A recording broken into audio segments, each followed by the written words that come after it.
Chapter 2 in the textbook,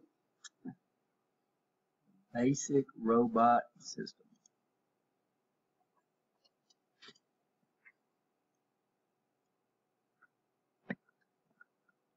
Key terms, of course, there's more in here than that, and I'm trying to get y'all a glossary available. So instead of going into the book all the time, you'll have a place that you can go up. It takes a lot of work to do those things. End of arm tooling. Normally, you'll see this abbreviated. If I get my pen up.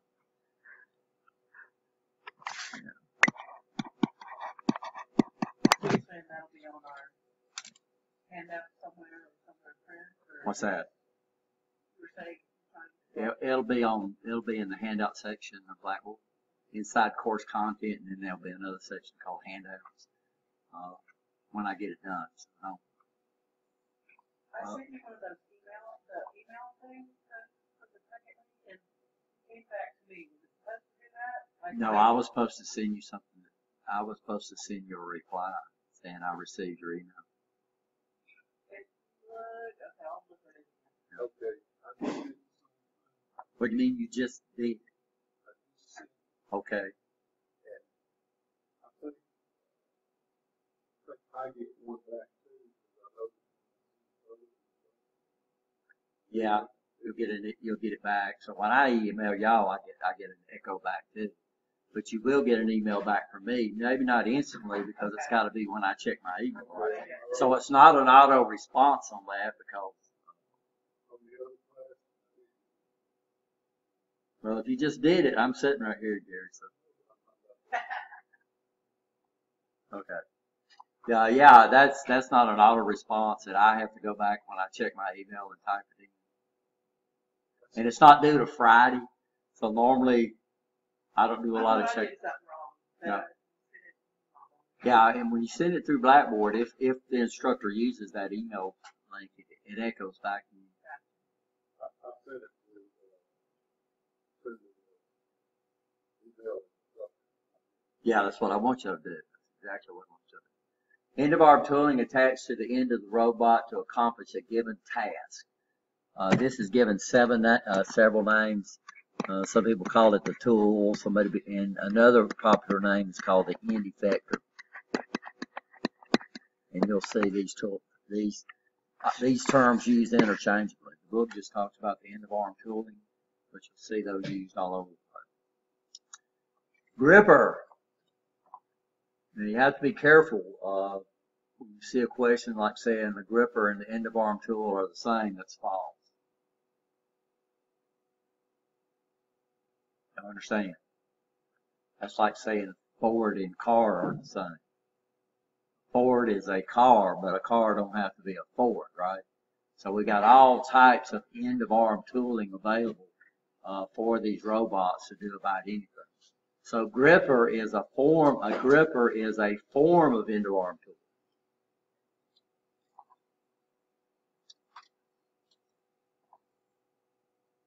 So gripper is not necessarily an end of arm tool, it's a type of end of arm tool.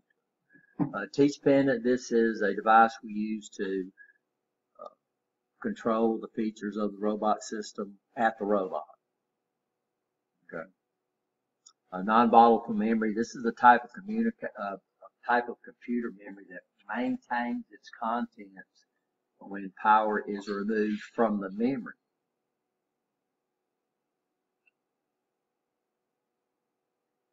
And then we have what we call volatile memory, which is not in this list. This is a type of memory that if we remove power from it, we lose our memory.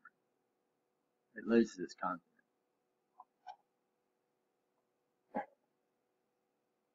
So a lot of these robots have like the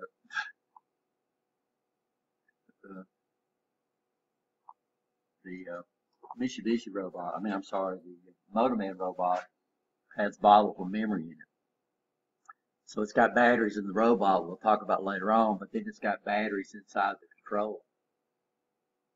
And as long as the power's on, you have no problem, right? You understand that. But what happened is that the batteries died in the controller, and they're pretty expensive, so we ordered them. And before the batteries came in, the power failed at the college. So guess what we lost? Everything, really, except for what we call the basic input-output system. So that robot was a boat anchor for a little while until we could take that. So it has volatile memory in it, and that's very, very important. The FANUC has batteries in the controller. The Mitsubishi has batteries in the controller. And what those batteries are for is to keep this volatile memory when the computer's not in use, which is what this guy here has in it. There's most personal computers like these guys, they have a type of memory called CMOS. I don't know if y'all have heard of that before, but that's a volatile memory. So these computers have batteries in them that keeps that CMOS. Speed, maximum rate of motion of a robot. Memory capacity is the maximum program size that can be stored in a robot controller. We'll look at that because that varies between what type of robot it is. Additional terms will be in this presentation, of course. So these are some definitions of a robot. Of course, in this class, we're not necessarily dealing with a robot. We're dealing with a category of robots we call industrial robots, right? Mechanical device that sometimes resembles a human and is capable of performing a variety of often complex human tasks on command or by programmed in advance. And we say they resemble a human, but we call these guys over here robot arms because they kind of resemble a robot arm. So you'll hear that term all the time. But we have robots in industry that has no resemblance of humans at all. We'll look at what we call a Delta robot, which basically sits on top, and it's really, really neat. We'll show you why it gets that name. A machine or device that operates automatically or by remote control.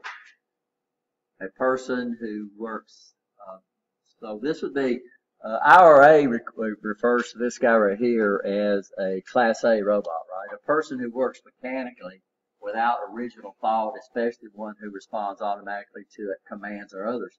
So what we're saying when we use the term robots, you know, there's a lot of definitions of robots. So what we're dealing with is a type of robot called what? Industrial. So this is what they say, an automatically controlled, we've already looked at that, reprogrammable multi-purpose manipulator programmed in 3 or more axes. And what is an axis? About something moves. Well, we can have linear axis too. You know, most of the time you talk about an axis, we think about a rotary axis. But we can have linear axis too. But it's a point about which something does what? Moves. A robot, a robot is a reprogrammable multi-function manipulator designed to move material parts, tools, and specialized devices through variable programmable motions for the performance of a variety of tasks. Now this talks about reprogrammable. So we have some robots that are programmed, but they're not reprogrammable. You don't understand the difference. So we have these little escape robots that I had out here. Those are programmed, but they're not reprogrammable. That means we can't change the program that's in there. Right? You don't understand that. This is by the Robot Industries Association. The field of robotics, which is hopefully what you're in, the study, design, and use of robot systems for manufacturing a top-level definition relying on prior definition of robot. But the field of industrial robots could be design, it could be repair, right? So, you know, we have a robot repairman. But basically, if you're in robotics, they don't separate the repairman from the programmers. So normally, if you're in this field, not only are you responsible for programming the robots, you're also responsible for maintaining the robot, and you're also responsible for fixing the robot when it breaks.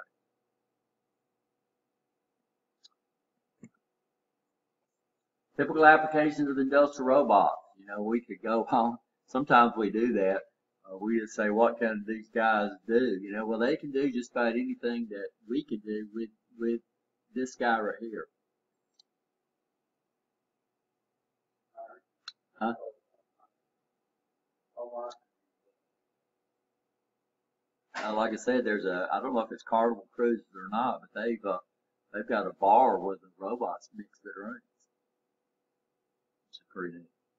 So you set at a flat screen touchscreen monitor and you get what you want, and that puts the drinks together. No, it's there.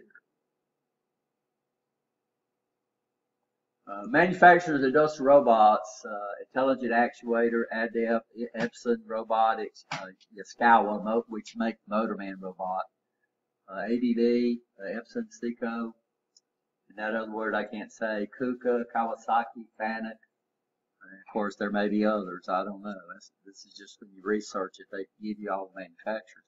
Currently, there are no industrial robots made in the U.S. But we use a heck of a lot of them, right? Well, it does and doesn't. The U.S. was, we saw that in our video about the history of robotics. The U.S. they didn't really want to invest in robots. So the first robots that were actually used in the industry were not in the United States, they were in Japan.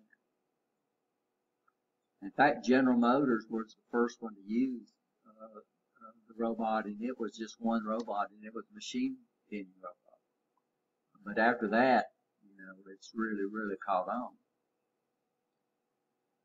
Reprogrammable, of course, we know what that means, right? A device whose actions are controlled by a stored program, which can be what?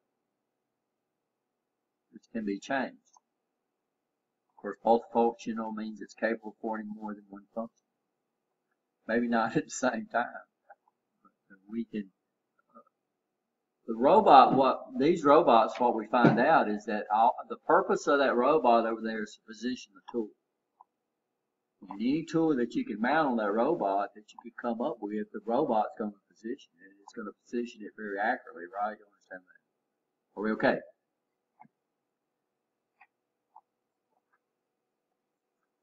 And I think this is from Wikipedia about the field of robotics.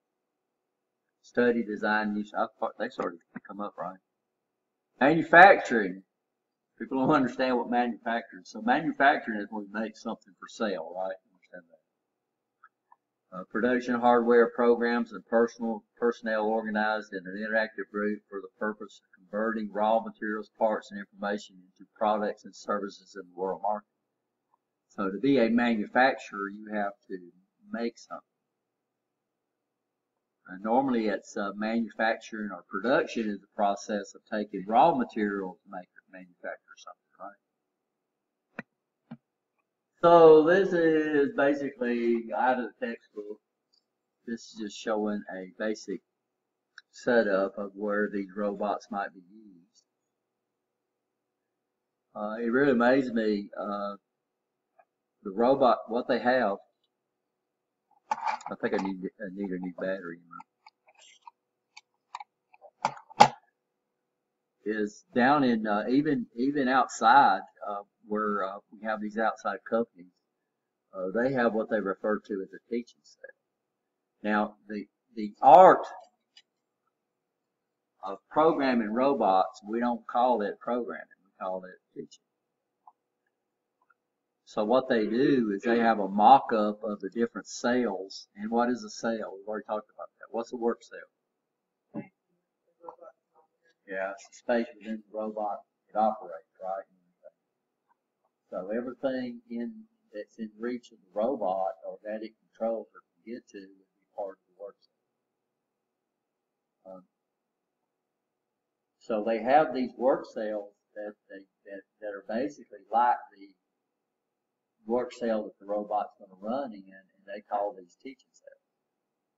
We were in ECZ, a company down here in close to Tanny Hill, and they did some robot programming for Mercedes, and they had cells inside their plane, so they could do what? So they could test these things out and run them and test them out before they put them in production. EBZ, I think is the name. live down there. It must be- It's hard to find, when you get off exit. I think it might be 100. Come down off the interstate, cut across and go to Tangy. The road off to the right, runs right beside the interstate. You can see it from there. EDZ is up there. They were going to On the other side of the, service station, truck stop right there. We have one of our students that graduated and went to work down there, and they were shooting for a contract with Mercedes, and they were going to hire a ton of people, but guess what? They didn't get it. You could. All right, Jerry, let us know where you live. We'll come down and roll your yard. hey, I need to call it. Yeah, I think I'm joking. This is the typical makeup of a robot system. So basically we have some type of storage, internal and external storage. So this could be internal, it could also be external.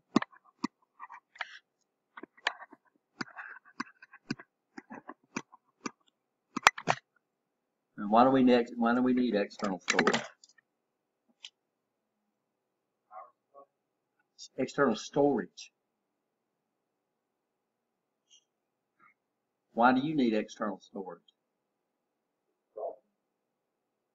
Why do you need external storage?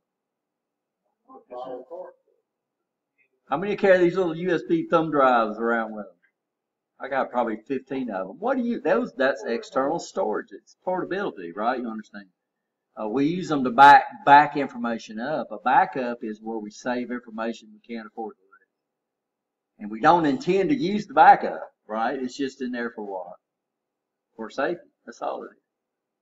So, and also we have the ability to transport programs between robots that speak the same language.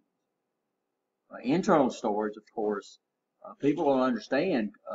We have these things called processors. Processors don't hold the information. All the information that the processor processes is in some type of storage somewhere.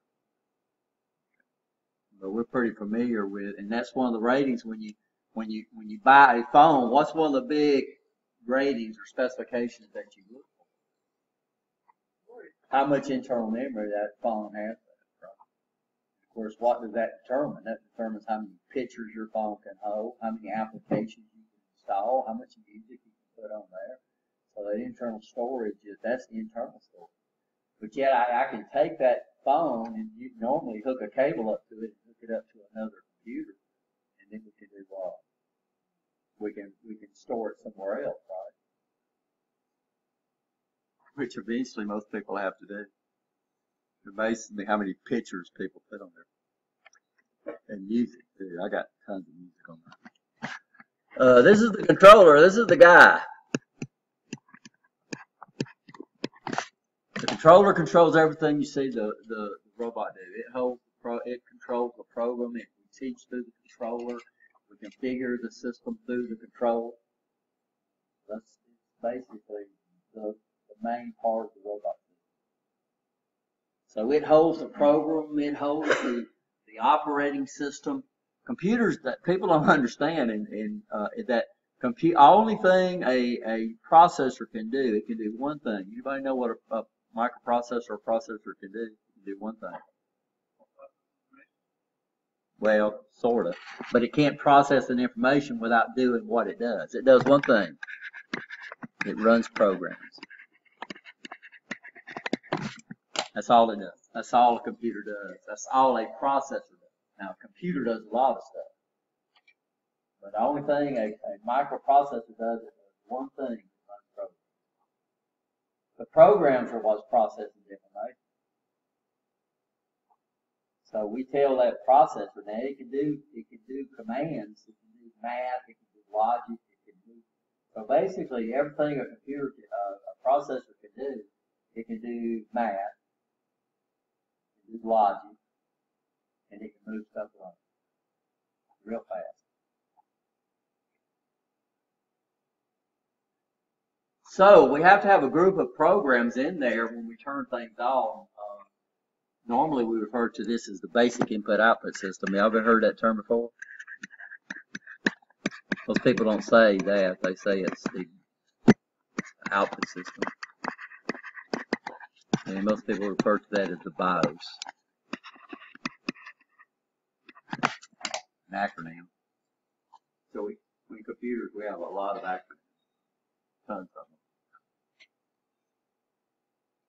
So that controller has the processor unit in there. To make up a computer, though, we have to have a processor, right? Anybody else knows what we need in a computer to make it a computer? Well, that's a computer runs. We have to have memory. We got to have memory, right? You understand? What else do we have to have?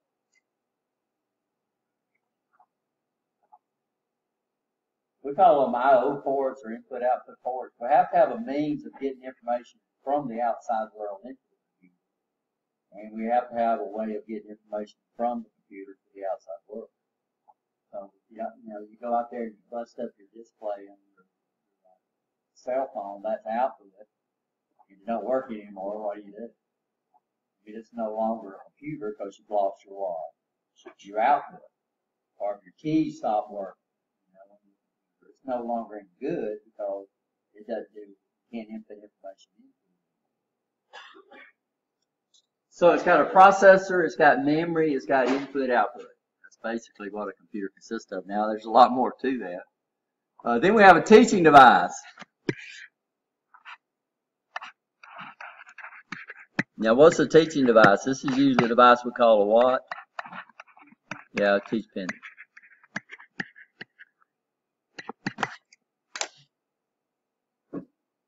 This is the main input device from our point of view. And there's a lot of inputs coming into the controller. But this is the one that we can physically look at, right? We can hold that sucker in our hands. It's usually a computer in it. It's usually a computer itself. People don't understand. We have computers that communicate with computers. This is a computer. Got a chip in there we call a microcontroller. So it's got to do a lot of stuff. There's no way in the world we can control this keyboard over this little tiny table right here. This is just a method of transferring information between this computer and that computer. This is the computer.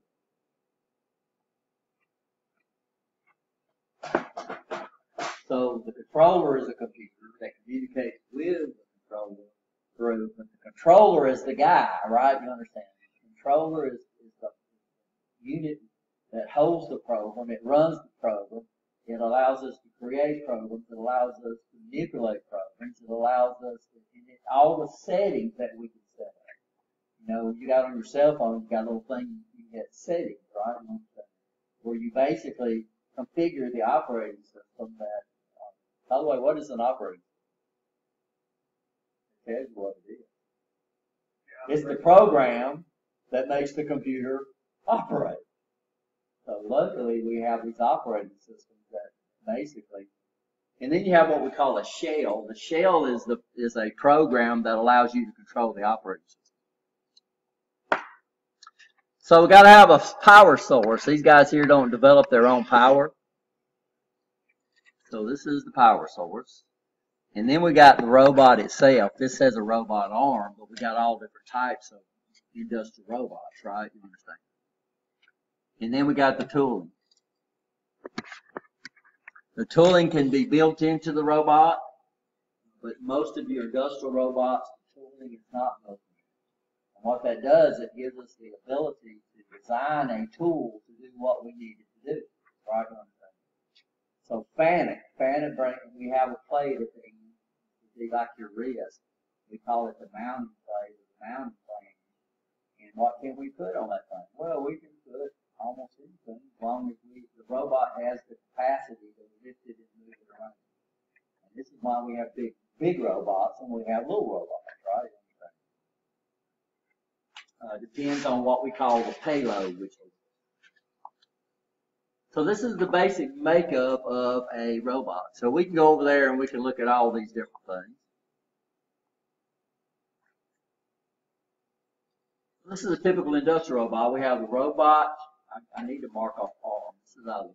We have the what? Controller. We have the power source. We have the tooling. We have some teaching device. And then we have some type of data storage. We have internal and external, right? You understand that. The external might not be there, but we have a method of hooking it up. Some of them use what we call complex flash cards. I don't know if y'all seen that or not. It's a version of a USB thumb drive.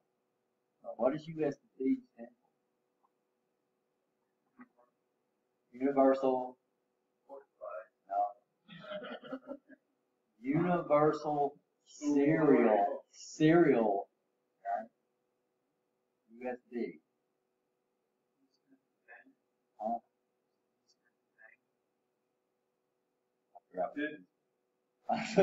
It's universal serial. That's embarrassing.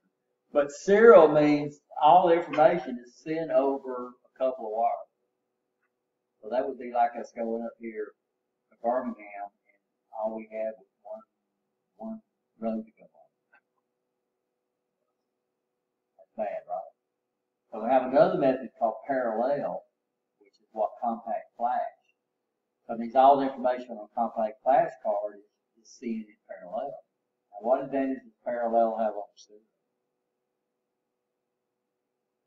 What advantage does a multi-lane interstate have over a single lane? Faster, right? It has the ability to be faster. So compact flash is just like a USB universal serial bus. I'm sorry. See, it just popped in my mind. So it's universal serial bus. Y'all go. Bus, yeah. A bus is a group of conductors in electricity. It's a group of electrical conductors where information. Even power. We have what we call power buses. I don't know what my brain went there. So some of them use USB, some of them use compact flash. So those are the two main methods, huh? Got it?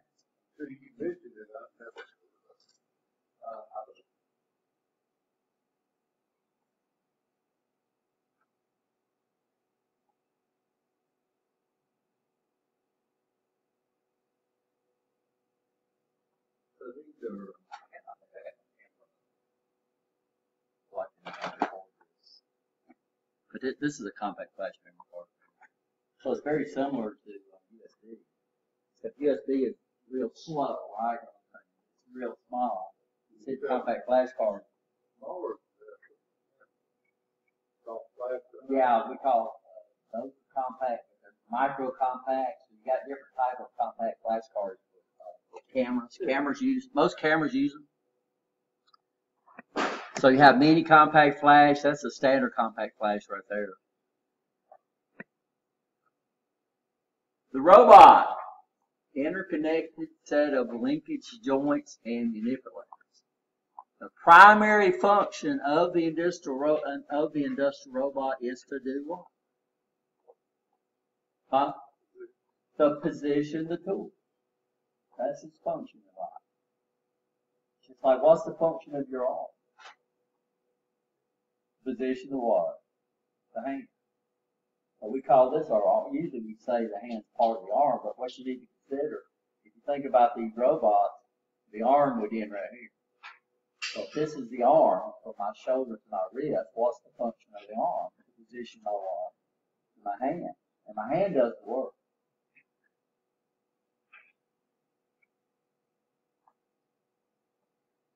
Usually it emulates a robot arm. This is why it's called an arm. So all these, a lot of people call these robot arms because it emulates the what? Arm. Everybody okay? Provides a specific motion that will enable the tooling at the end of the arm to do the required work. Y'all see compact flash. Some of y'all have seen them.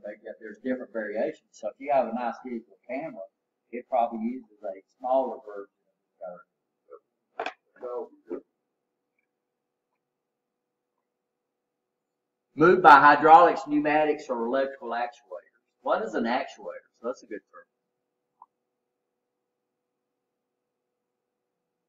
Have you heard the term before? Yeah, what's an actuator? An actuator is a device that takes a power source and converts it to motion. So we have linear actuators and we have rotary actuators. Huh?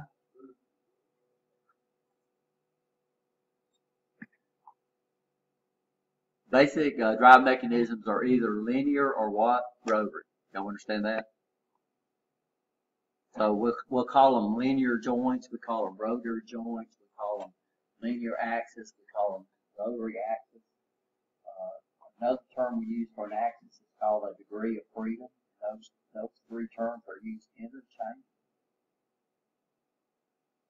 You start getting into data sheets, they'll say, one data sheet will say, I've got this many axes. Another guy would say, I got this many joints. Another data sheet might say, I got this many degrees of freedom. They're all the same thing. It's like, just like me. You can call me Charles, you can call me Rick, or you can call me Raymond. It's all the same thing, right? Or Richard. I mean, Richard.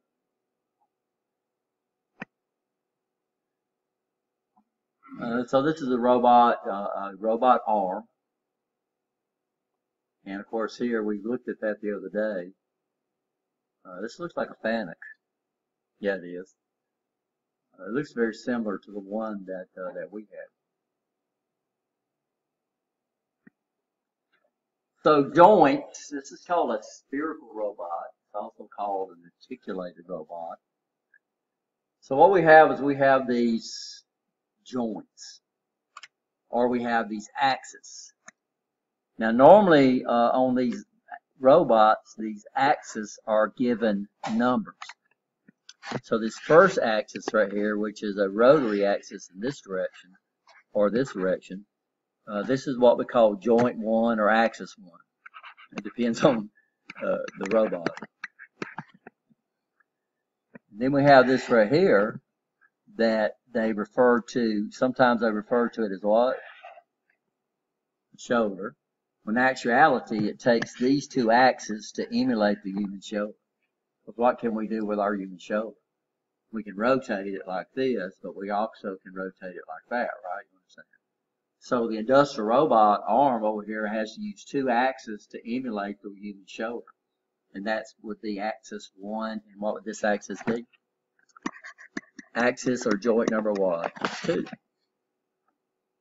Now this one, they call the elbow. This would be axis 3 or joint 3. So you'll look at these robots and you'll look at the teach pendants. You'll have keys on there labeled J1, J2, J3, J4, J5. You go over to another one, they might call it A1, A2, A3, A4, A5. You get over to the motor man, they call them J, U, L. I have to go look at it. But I don't know how they came up with those designations. But they're laid out in the same order, 1, 2, 3, 4, 5, 6. So it takes two axes. This one don't have a name. We just call this axis 4. But it takes two axes to emulate the elbow. So what can we do with the elbow? We can tilt it, but we can also rotate around the elbow. Right? So understand that. Then axis 5, which would be this guy right here, or joint 5. Some people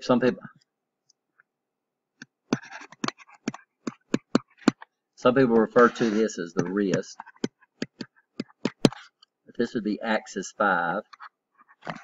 And this is axis 5. That would be 6 is we don't have an axis 6. No, we don't have an axis 6. We do, when we rotate our wrist, we rotate it around the elbow. If you clamp your hand down like this, you cannot rotate your wrist. So we don't rotate here. Where do we rotate at? Here. But the robot does have an axis 6. So we can rotate at the wrist.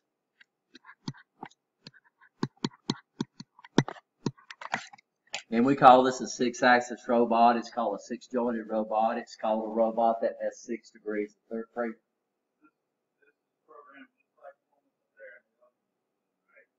That's a 6-axis robot. It's a FANUC. It's just a bigger version of the little FANUC that we have. It's a smaller version of the big FANUC that we have. Those are both FANUC robots. So the welding robot is a FANUC robot. I don't know what I can't remember what model it is. Did you get to play around with it up there yet? Yeah.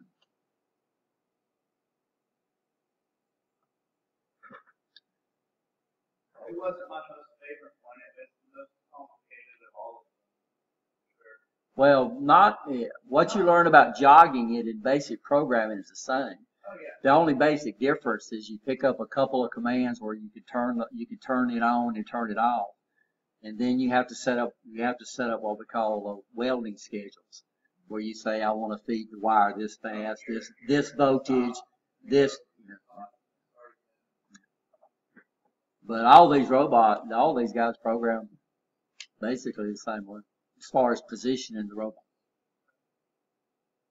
And then we have a tooling mounting plate. It's called a mounting plate. It's called a flange. Depends on where you got. So axis, they're called 3 different things. They're called an axis, right? What else are they called? A joint. And what else are they called? A degree of freedom.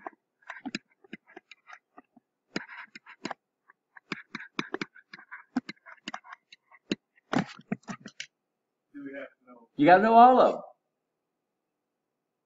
You got to know they're the same thing. I mean, So the axis, we have to know. Axis. you need to know the order of the axis. You can't even jog a robot if you don't know the order of the axis. So they run from the bottom all the way out to the very tip, right? You understand that? So it's pretty easy. I'm laughing because I listen to the Bible every night before I go to bed, and it speaks to me in my ears, you know. So we got in church one day, and I brought up my Bible application and forgot to turn down the volume. And the preacher was up there just preaching. Thing came out and started talking to him. You kind of got upset. Said, that better be God calling. Controller, a device which monitors and affects the operational condition of a given robot. The device that holds the program, and there's a lot of stuff. Usually a special purpose computer. I didn't say always, I said usually. You go over there and boot the KUKA. It's Windows XP. This one's off Windows XP. It's got an application that's in there specifically designed to run a robot. All the other robots have a dedicated operating system, and they're proprietary too, right? It's just like the ISO operating system for Apple and the Android for everybody. Go back just for 1 second. 1 second. Just for What? Okay, have 1 second. That was really good.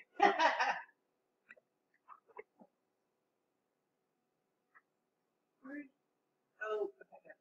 You okay? Yes, thank you. The axis was the linear one, right? No, these are all rotary axes. Okay. So this is rotary. So linear would be if we move in a straight line.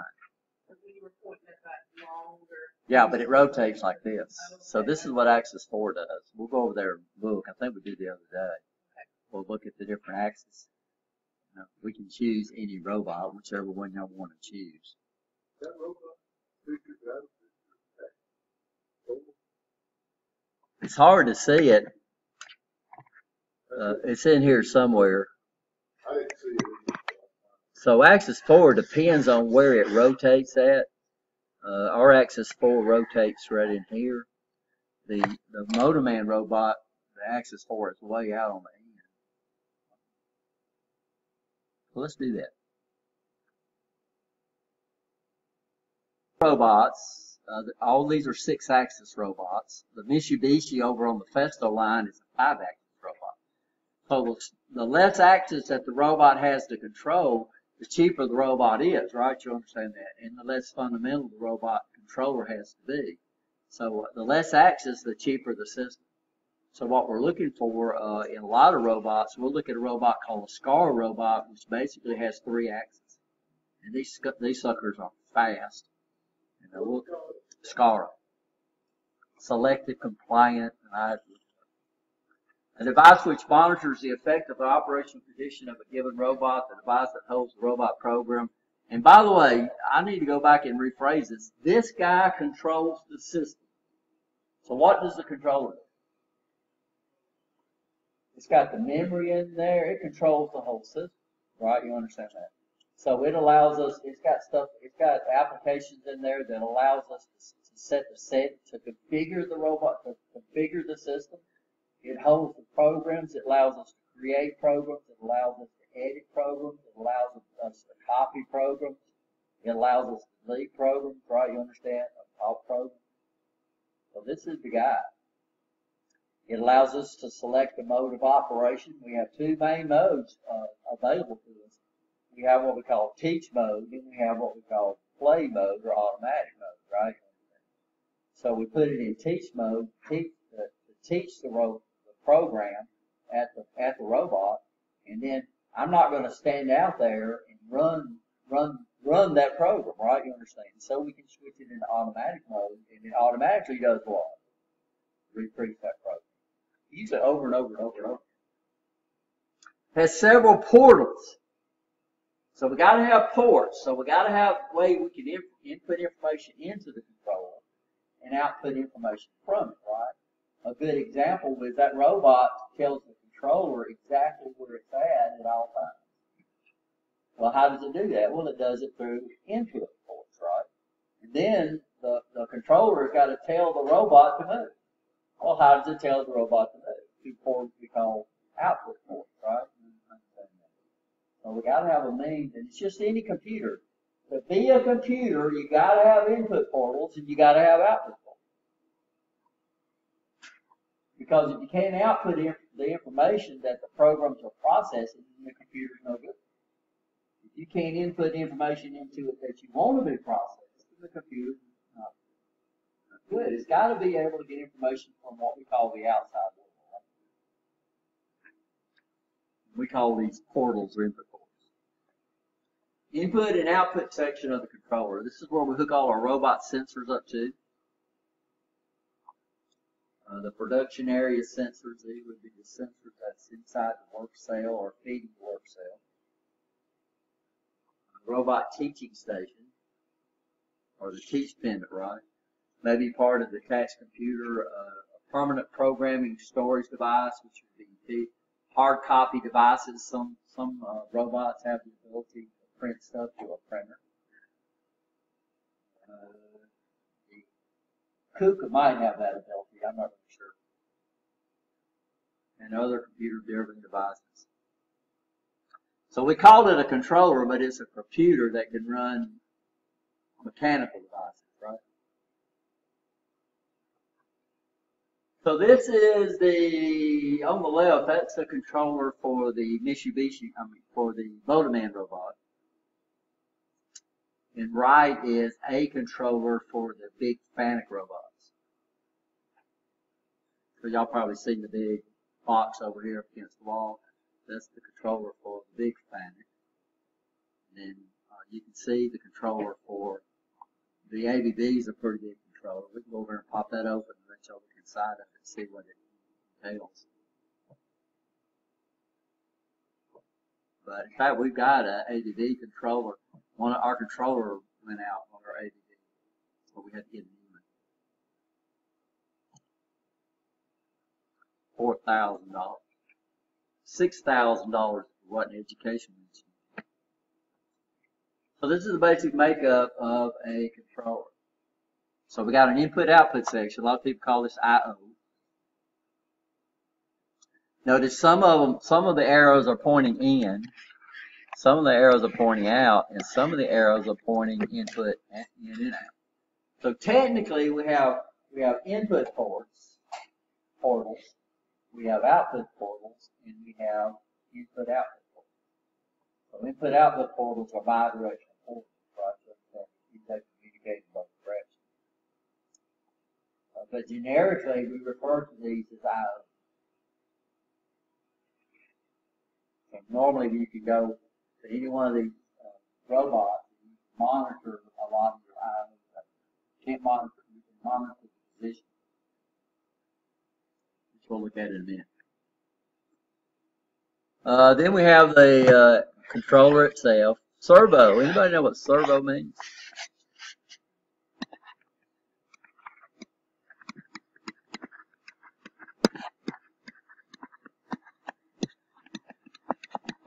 Also called a closed loop system. These terms are used interchangeably.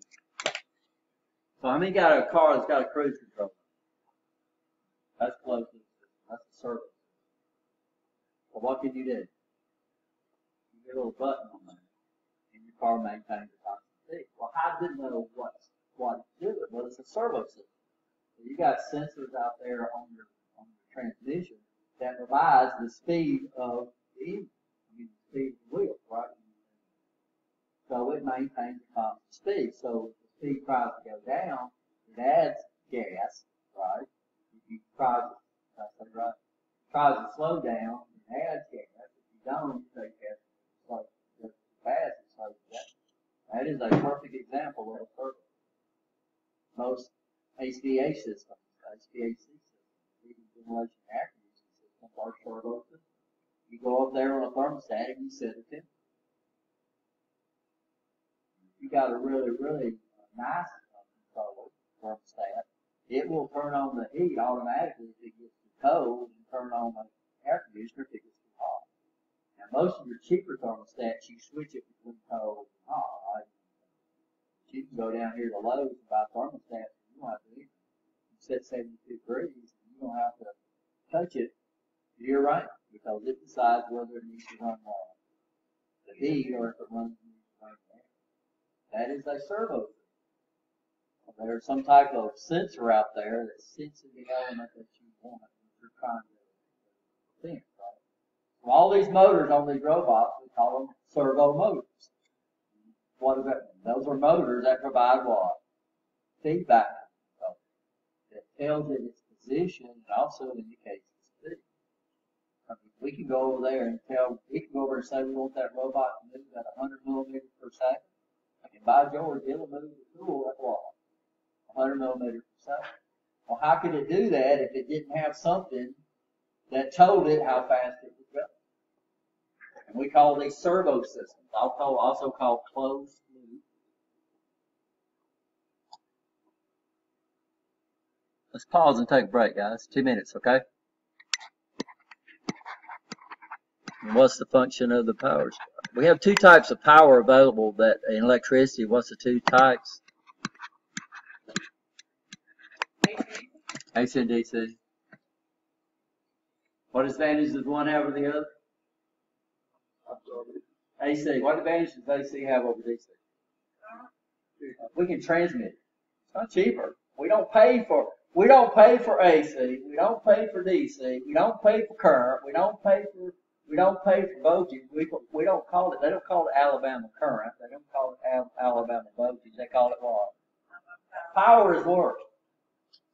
100 watts of work is 100 watts of work, whether you deliver that in AC or whether you deliver it in DC, right? So you can't say it's cheaper because they charge. They don't. It comes into our. So the advantage of AC is we can transmit it very efficiently. We can step the voltage up for stack transmission, and we can step it down for safety. What advantage does DC have over AC?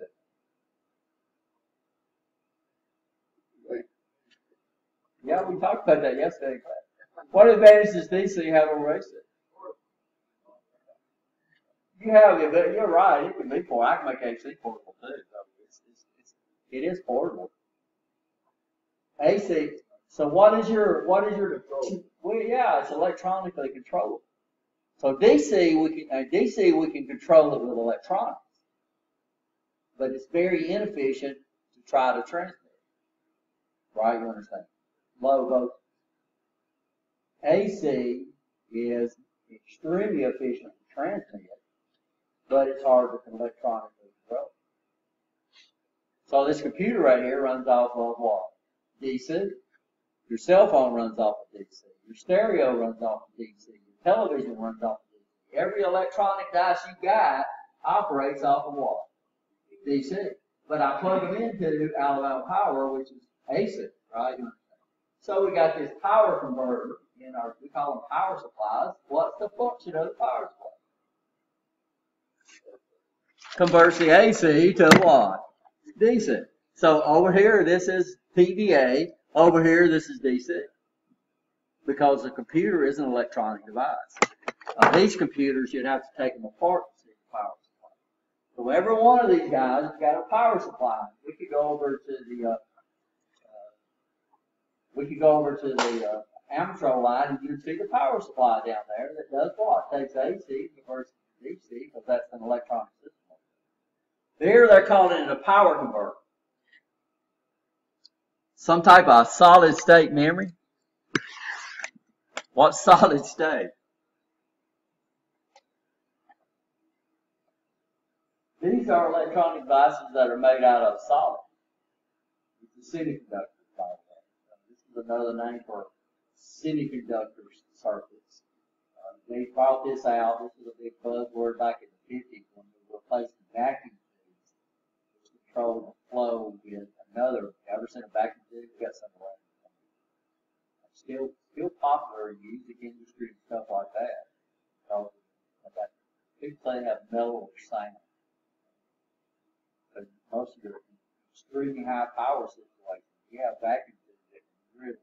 So odds are, you go up to these big radio stations, transmitting all this power, you get driven by what? By a vacuum tube. So they're still out there, right? Solid state is a term, kind of a buzzword. Big buzzword we use now is mechatronics. Back in the 50s, it was solid state because it was made out of solid material. Silicon. So if you drop a transistor, it's not going to break them. If you drop a vacuum tube, 90% of them is made inside a glass tube. What happens to this? Solid state. So it's going to be some type of semiconductor memory inside there, which we have different categories. Anybody know the categories? And then we have cooling. These are computers. You see very few high-powered computers that don't have cooling, some kind of cooling. Because semiconductors don't like to get hot. Y'all can hear them, right? That's fan. We don't hear the controller. What you're hearing over there is you're hearing the fan that's cooling. Driving.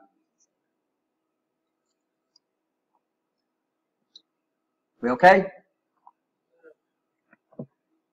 Primary power sources is electric. Probably 99.9% of the robot arms run off electric power. And why is that? It's all over the place. I don't have to generate power, right? You understand that? We have power companies that specifically provide electrical power too. So I don't have to make the power. I can use the power to start the day. End-of-arm tooling is where you start getting into these other power sources. Pneumatics, what's pneumatics? Creating pressure with a gas, right? What's hydraulics? Creating pressure with a liquid, right? You understand? So when we talk about pneumatics, you can't say pneumatics is air or air gas. It's creating pressure with a gas, right? And of course, what's the predominant gas? Actually, it's a combination of gases. Air. Air is predominant gas. And what's nice about the air, we don't have to store it in a tank somewhere. But we got this big old tank right here, right? And what's nice about it is when we get through with it, we don't have to send it back to a tank. We can do what? We can send it back out to this tank right here. Hydraulics, we have to have a tank that we get the fluid from, and then when we're through with it, we have to send it back to the tank, right? Hydraulics create pressure when we use them, Pneumatics, we have to pressurize before we use it, or compress it. So it's a big difference. Hydraulics, we can create a lot more pressure than we can with gases. Gases, if you pressurize them enough, they turn into liquid. I mean, that's the way we make liquid oxygen. That's the way we make liquid. You know, we do a lot of that just by pressurizing them to turn into. So pneumatics is really, really clean. Pneumatics is not as near as dangerous. We run it at lower pressures. Hydraulics, we run at extremely high pressures. Our hydraulic trainers that we had over here for a while, we ran those at over 1,000 psi, pounds per square inch.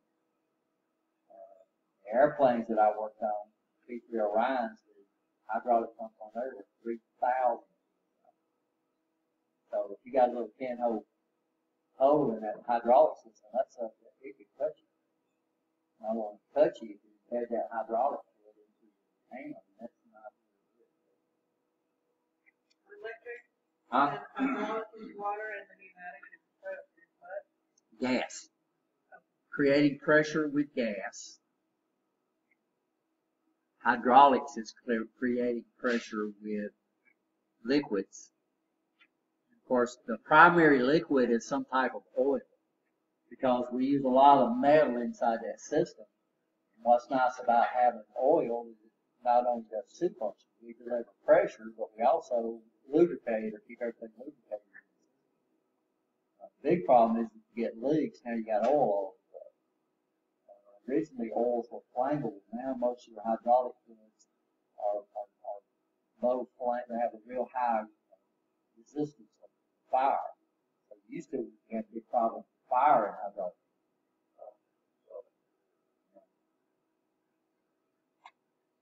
Pneumatics, if we use air, we got problems with air in that it contains a lot of moisture. The amount of moisture it can contain is determined by the amount of cubic feet of air you have. But what happens when you compress that air? Well, if it can only contain so much moisture per cubic feet, and you compress those cubic feet, then it drops the moisture out. You get rid of the moisture out. So using air as a source, we got to do something about that water. Anybody ever have a compressor? What's it got at the bottom on it? Yeah, you got to drain that water constantly. The compressor we have over there does it automatically, which is really neat. So let's be over there and you hear, and that's what it's doing. It's automatically draining the water out of there. Yeah, it's got a dry filter drawer. End of arm tooling, also called the what? End effector. So what you got to understand is when you get in this trade, different people call these things different things, and they mean exactly the same thing. End effector. So if you went on the internet and typed in, pictures, images of end effectors, and you went in and typed pictures of end of arm tooling, you get basically the same thing. Because they are the same. Examples: welding devices, spray guns, grinders, deburring, grippers, vacuum cups. A gripper is a device that mechanically opens and closes. So these are all different types of grippers. Inside grippers, outside grippers. Y'all understand that term? Yes or no? An inside gripper. So let's say I wanted to pick up a roll of toilet paper. Well, what I would do is my gripper would come down here and it would open out. It would open it up from the inside of the tube and you pick it up. Right, you understand? An outside gripper, so this would probably be the way it would do it with toilet paper, because if it did it on the outside, it would collapse a lot, right? You understand? Outside gripper is one that comes out and grabs something from the outside. Every one of all the grippers we have over here are outside grippers.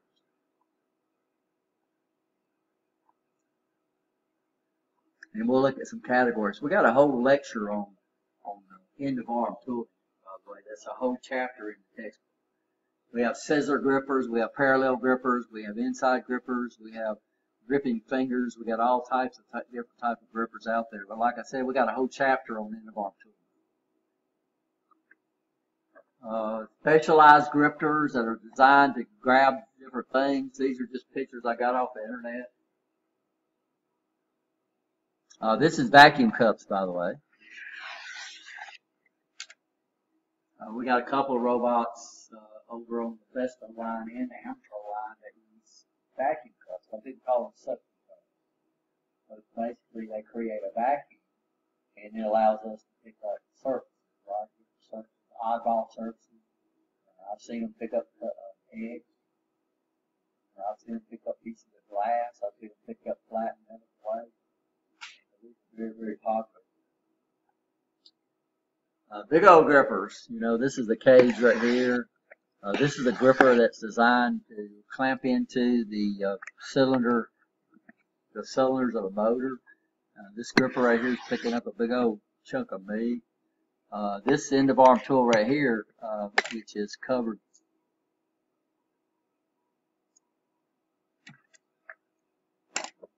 I'm in drawing. This is a Dremel right here. Can you see it? This is a Dremel down here. This is a spray gun, so it's spraying paint or something. And do I have a welder? Yeah, here's a welding torch right up here. Here's a milling machine right there. So basically what we're saying is the end of arm tool, these are just a few pictures, right? You understand? So basically anything that you can grab with your human hand and hold on to the control, somebody's going to design a tool to be able to do that. And normally, so a robot will basically do the same task. So if it's a spray robot, it will be a spray robot. But what do we have the ability to do? We can retask the robot by doing what? By taking that one off and putting a new one. We do have we'll look at some videos later on when we get into end of arm tools. Well, basically they use electromagnets to change the tool out. So we'll have a bunch of tools over here. And you'll come over here, drop one, pick up another, and it can do multiple tasks. So we do have some engineers that's developed methods where the programmer can change out tools as it goes along. You keep saying the robot can't. The robot has that ability, but the robot does not do anything unless it's what? Told to do it with a program. So you get a little feel of that in operation and programming. You can take that class. You'll move on to the robot. You'll be jogging the robot. You'll learn out different ways to jog the robot. You'll be creating programs. You'll be deleting programs. You'll be copying programs. You'll be editing programs or modifying programs. We'll learn the different moves we can cause the robot to do. That's what we'll learn in the operation program. This class will be programming mobile robot, each robot, work. We'll be programming these gray robots, and then we'll be programming the Lego robots, which is usually pretty fun. Teaching device used to program the robot's motion, permits programming, developing, and editing while displaying the system operation. Same programming abilities, permits the programmer to move the robot arm through the desired path. By the way, when we manually move an electric motor, we refer to that as jogging. So that's what we say, we jog the robot. That's another term that I'm not sure if the book picks up on. So programming the robot, we call it what? Teaching. Then when we move the robot manually, we call that what? Jogging. And that's the term that's been around for electric motors. Well, what else can our teaching device do? Well, our teaching device, we control all the aspects. We can control the operator. So we can configure the robot. So it's just like your phone. You got a little thing down there. You can change a bunch of settings on the robot, right? Well, the Teach Business gives us the ability to do that with our control. It gives us the ability to jog the robot. It gives us the ability to teach the robot. It gives us the ability to modify programs. It gives us the ability to copy them, delete them. It gives us the ability to correct it too. But most of them have what they call different operator modes that we can select. So you wouldn't you might not necessarily want the operator to go in and change the program. Dang, right? So it's just like these computers right here, these run programs. But I can't go in and change Microsoft Office. I can't reprogram it because I don't have that ability, right? I don't have that right. It's just like on these computers, if you try to install something, they'll come up and say you can't do it because you don't have a high enough security level to be able to do that, right? So we can do that with the teach pin. Most of these robots, you have the ability to select operator levels. And each level gives you more ability. They give you, most of them have at least 3. A low level, which would be an operator, which means you can only select programs and run programs, right? Then we have what we call a management level, what they call it, where you can create programs, you can edit programs, but you can't change the settings of the computer. You can have an administrative level where you can go out and you can edit. And you select that to the system. KUKA calls it expert mode, so there's a lot of programming you can't do on the KUKA unless you're an expert mode. So this teach pin is a very popular tool, a very necessary tool. This is the teach pin for the ABB, if you look at over there. This is pretty neat. All of them has this button up here. We called it an emergency stop, or most people just called it an e-stop. It does not kill power. What does it do? Stops the robot. So if the robot's in motion, you hit that. We don't like using this because it's a drastic stop. It's just like slamming on your brakes. We don't like slamming on our brakes, right? Some of y'all might do that all the time. Slamming on the brakes with your tires squeal and slide. Cars don't do that much anymore because most of them got anti-lock brakes on. So normally they have a button. So we got this button right here on the KUKA. Can y'all see a little stop button right there? Which is a standard symbol. So this is what we like to use on these robots. We used to find that hold button or that stop button. And that way the robot will, instead of stopping, it will decelerate like you do when you use your regular brakes. You use the regular brakes, you don't slam on them, right? Understand? That's not good on your car, that's not good on your tires, that's not good on it's not good on your transmission in your car to bring it to a complete stop like that all of a sudden. Here's the teach pin for the FANUC. They call their button hold. So this is what we use to normally stop the button. Of course, we see these are where we can manually jog the robot, right? Those are the axis control robots. We have function keys very similar to what we have on the on your desktop computer. Function keys; those are totally programmable. We have numeric keys on here. We got directional cursor control keys.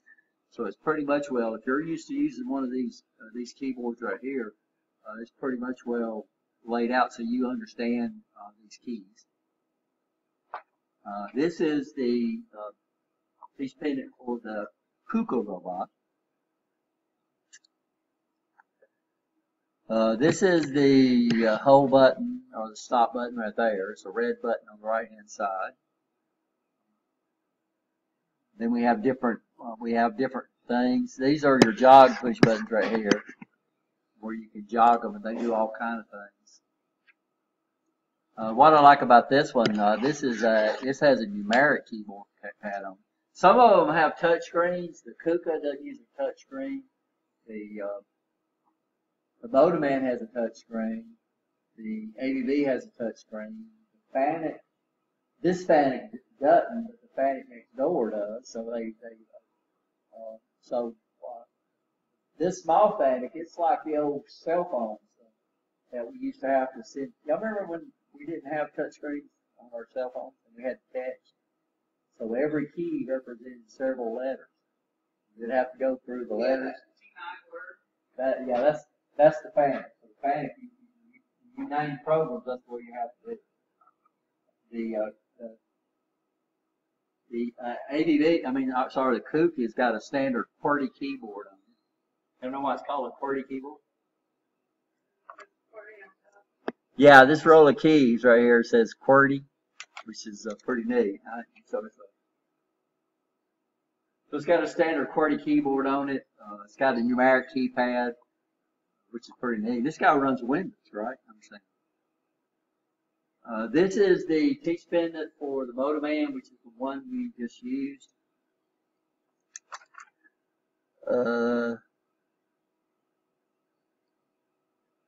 I was looking for the home button, but I can't see it. It's in here somewhere. Oh. I think what we do on this one is to turn the servos on and off. I'd have to look at that. This is the teach pendant for the little Mitsubishi robot that's over on the Festo manufacturing line. This is a real small teach pendant.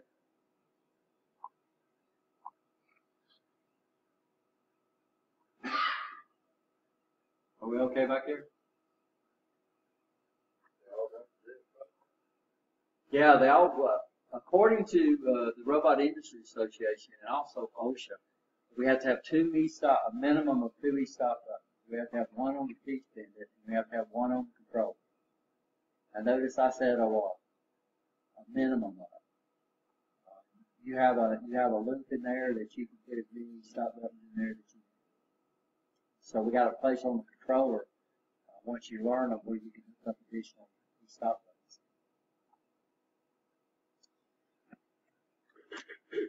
Non-volatile memory, external, standard cassette tapes, which we don't see much anymore. Many cassette tapes, you might run into these on the old robots.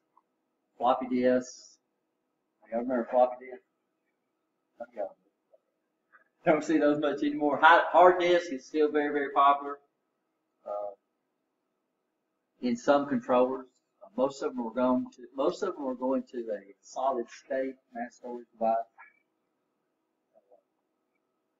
Some of them are transposable, some of them are not. So we had the ABB robot died on it. The controller actually died on it. We had to get a new one. And it had to use the compact flash card in there. So when we got the new controller in, all we had to do was pull that out and put it in the new one, and it came up and it was ready to rock the road. Flash drives, thumb drives, solid state devices. Of course, y'all have one of these. This is a compact flash card.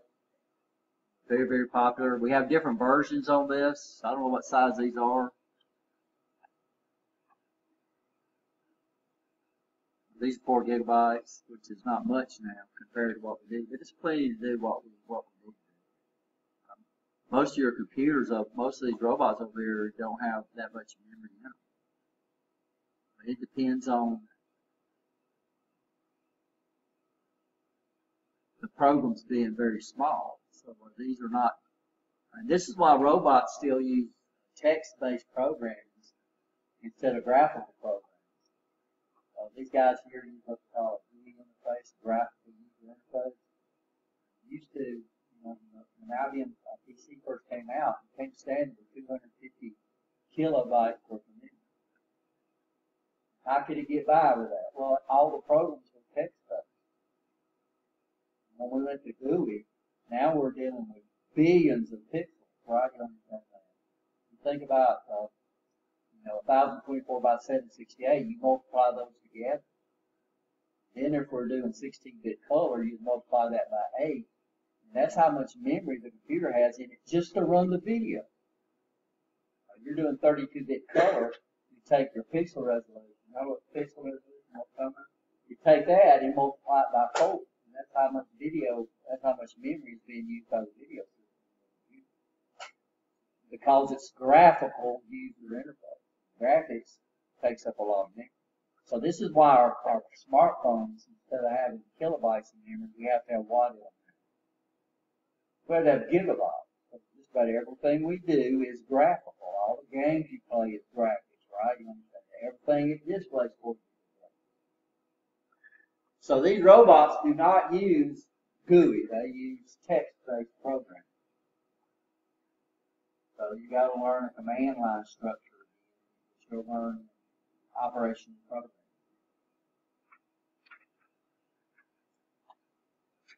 Have to learn syntax. What syntax? S-Y-N-T-A-X. Ever heard that term before? S-Y-N? Not syntax, like Alabama calls their tax on cigarettes and liquor. They call it a syntax. This is S-Y-N-T-A-X. Anybody know what that stands for? Syntax is the correct way of writing in a language. So spelling is part of syntax. Punctuation is part of syntax. But right now, I'm not using syntax. I'm not writing things. So it's the correct way of writing in a language. Text-based languages, your syntax has to be perfect. So anybody programming in C, C+, or anything like that, those are text-based programming languages, even though it's got a lot of graphics in there, but it's still basically text. When you write the command, if you get something in the wrong syntax, Fortran was dead syntax. I mean, degrees of freedom, it's the same name. We call these axes. This is joints in a mechanical arm. The degrees of freedom can be either linear or they can be rotary. Y'all know those two terms. What's linear mean? In a straight line. And then rotary means they move in an arc.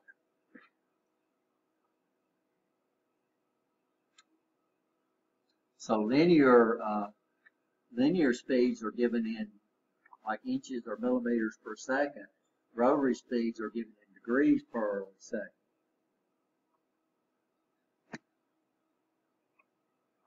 We divide, and this is very, very, you can see this on the ABB, and you can see it on the Motorman real easy, where they divide the keys up. So we got a set of keys, three, so ABB, I can either select axis 1, 2, 3, jog those, or I can select axis 4, 5, 6. So the axes on the robot are grouped into two groups. One of them is called positional axis. So the positional axis are the axis that's designed to move the entire arm. So what axis of mine moves the entire arm? My shoulder and my what? My elbow. So in robots, on 6-axis robots, your positional axis would be considered axis 1, 2, and 3. So I told y'all this was really going to be a lot of nomenclature in here, right? Terms that we use in robotics. Now when I get out to these axes, I'm not moving my entire arm, I'm just moving my tool, right? So I'm moving my tool, so I'm waving it. Here I'm moving my what? My entire arm. So axis 1, 2, 3 on the 6-axis robot is what we refer to as the positional axis. And if the robot is connected to a linear axis, and we do see a lot of robots. I think we showed y'all the video the other day. We had that machine tending robot that was moving on a linear axis. That would be considered a positional axis.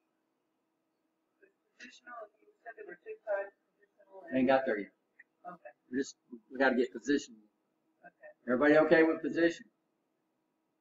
So the positional axes are the axes that move the entire robot on. Everybody understand that? So my positional axis would be my elbow, would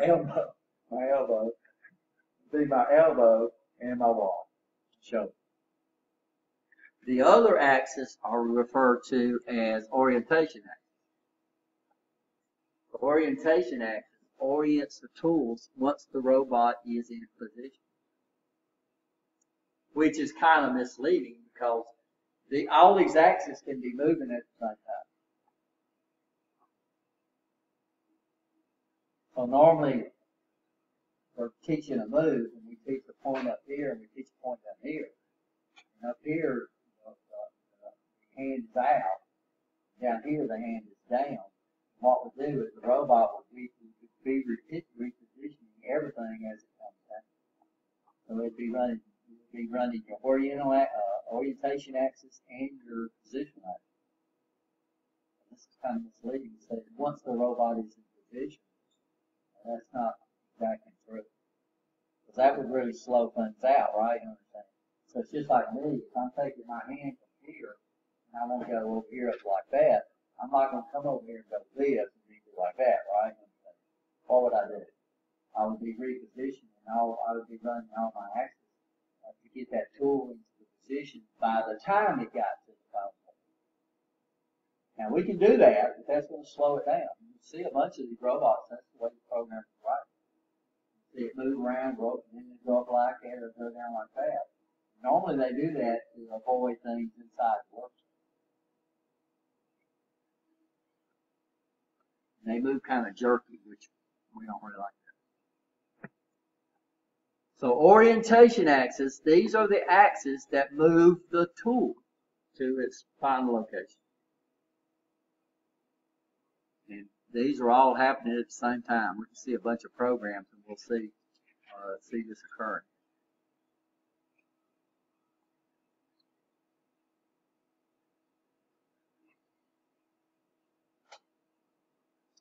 So we use terms too, so a lot of terminology. We use terms that we use, I don't know, is anybody here a pilot?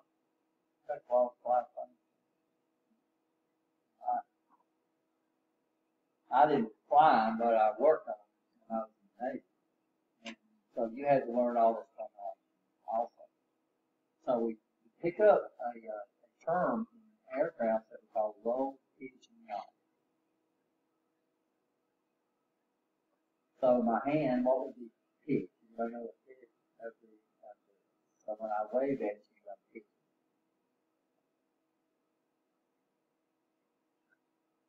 So the elevator, the guy that we call an elevator, because it's kind of basic airplane.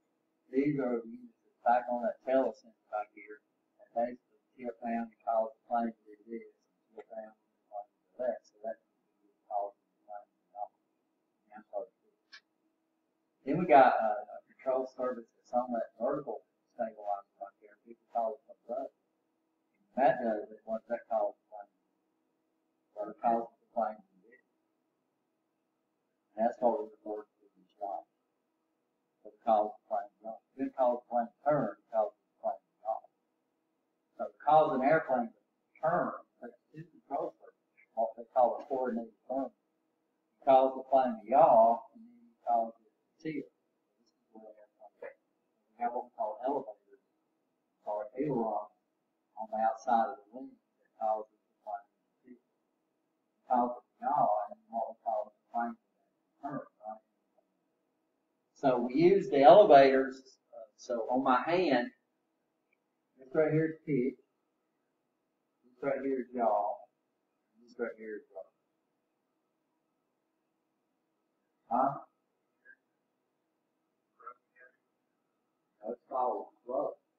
It was rotary axis, but it's called row. R-O-W. This right here is called row. This right here is called pitch. And this right here is called yaw. This is one of the primary methods that they use to store to indicate the position of the tool. And indicate how, so when we store the position of the tool, it stores it as a roll pitch yaw. You can specify how much to roll the tool, you can specify how much to pitch the tool, you can specify how much to yaw the tool, you can specify the position of the tool, right? So roll, pitch, and yaw would be all given in degrees. We'll look at a position of a robot in a minute. Look at that. That's the way 90% of the time, that's the way robots store their position. So how do they store position? They store it. I'm going to turn this, I'm going to yaw this so many degrees, I'm going to pitch it so many degrees, and I'm going to roll it so many degrees. That way I can save a bunch of stuff on the degree numbers, right?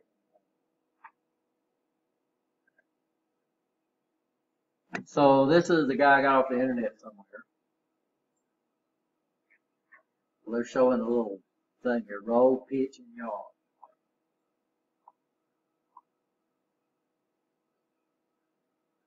Are we okay? Yes, we are. Huh? I noticed a lot of terminology. That's the name of the game. If you don't know the terminology, then you can't talk to people in the trade, right? So when if I look at the position of the robot, when I look the way it's stored inside my program, this is the way it's going to be stored. So if I come over here and, by the way, this is a application. This is the application we use in simulation class, the robot manufacturing simulation class. And when I come up here and look, let's see if I can remember how to do it.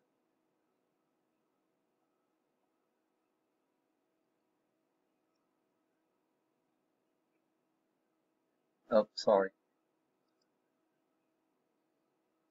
So this is a simulated teach pendant. And when I come up here and look at the actual position,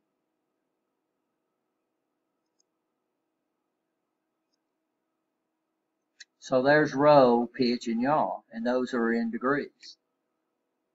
So that's the way the position is actually saved, not on this robot, most of the robots. Then your other axes are given in what we call a Cartesian system, which we'll look at. But there they are. So if I come over here and rotate the robot, by the way, we can do it right here. So now can you see I'm rolling the robot? You can see the gripper out there rolling.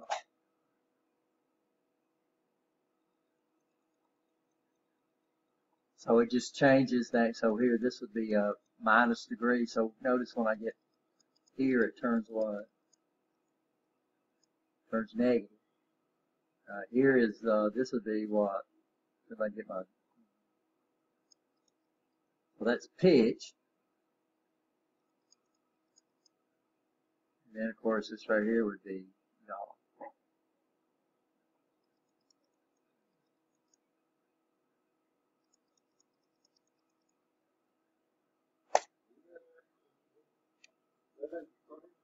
Yes, it is. It's a copyrighted software. This is key. This is key copyright. So this is like package. You can download this for it. You can't run it without having the key. So this is. We have a copy of that. Yeah, so it's installed on all these computers. If you try to run it, you'll pop up saying that the hardware key is not installed. You will get application to it. Take the robotic manufacturing computer simulation. So what we have is we have a 3D model of the Moleman work cell. What we do is we can program it from here, and then we can check the program out. This is called offline programming. We can check the program out, and then if we have no problems with the program over here, then what do we take it over there and upload it to the robot and it comes to program. Well, I can show y'all this exact program what's running over there on that robot, but it wasn't written at the 50. So when we write programs on a remote computer and then we upload them to the robot, that's called offline programming. If we write the program or teach the program using the teach pendant, that's called online programming. Now, what advantage does offline programming have over online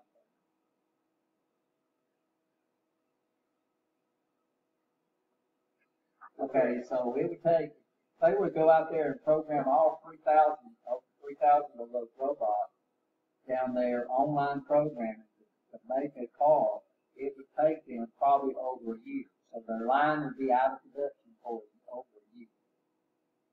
You'll learn that when you get an operation program. Writing programs take time. But once they're written, they run real fast.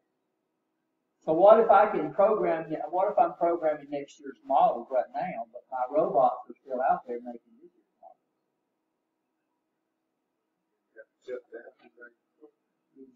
change the program, run it for 3 weeks. I think that's what they say. Mercedes between runs. They run it for 3 weeks to get all the little bugs out they couldn't get. And then they're up and running. Next year, they change all those programs out. They're not doing it. So big manufacturers like that, which cannot afford to bring the robots out of production while they're developing these programs, they're going to use offline programs. A little well shop like this that makes lawnmower motors, maybe making the same motors, maybe a few variations. Those are problems on these online. So the smaller the company that you work in, odds are they're going to use online programs. Bigger company that cannot afford. So the more robots they have that do the same thing, odds are they're going to move to offline programs. The software itself is pretty dang expensive, but it would pay for itself probably in 1 year or less than that. So I don't know what they pay for their programming done. I'm not sure. We got the FANUC software. We like this software because it's keyed, so we don't have to pay a license for it every year. The FANUC, I can't remember what they call theirs. They call theirs Robot Studio, an offline program, the ADBs. We bought it for 1 year, but I think the license renewal that was like $4,000. So if you take the offline program, it's going to be on. But it's no big deal. We got one robot, but where are you going to do all your programming at? On the computer. So all you got to do is have time to go over there and run your program, and then somebody else can come in and put a new program there, right? Plus, you can take a program that's already written. You can download it into a compact flash card. You can bring it over here and plug it in and modify it, and the robot can be running the whole time, not even stop. So it's a neat thing.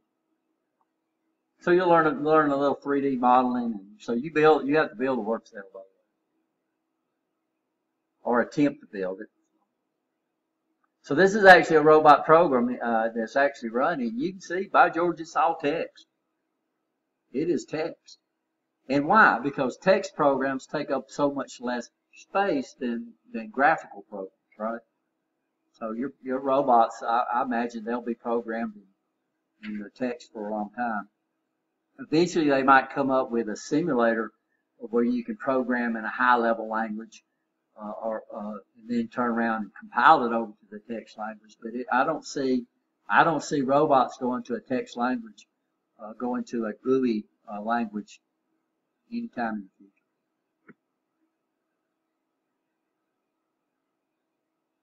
future. Here's my simulated teach pendant. This is pretty neat. And this is what we do. We don't have emergency stop on the simulation. But what's nice about simulation, I don't have it turned on right now, but what's nice about a simulation is that you can collide the robot and you don't hurt what? You don't hurt nothing. It's just like a video game. You can get killed 100 times in a video game and you're not. Right? So we can turn on features, like in fact, see this guy here, it turned orange. So that tells me I exceeded the range of my robot, but I didn't do it on the robot. So it's some pretty neat features that we can do. And what type of programming is this? This is called offline programming, right?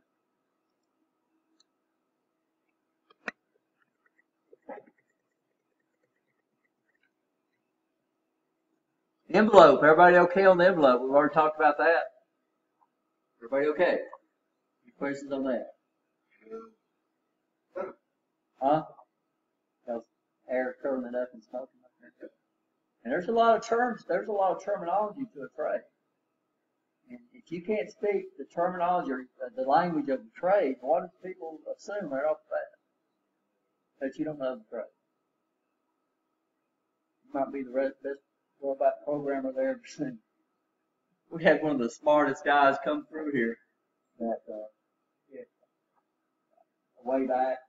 And, he got an interview with Southern Research.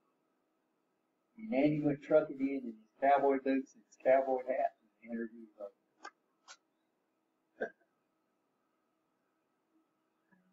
True story. Huh? It wasn't. Yeah, I had his blue jeans on, did an interview at a company called Further Research. It's full of a bunch of engineers. Went trucking in with his cowboy hat on, his cowboy boots, and his blue jeans.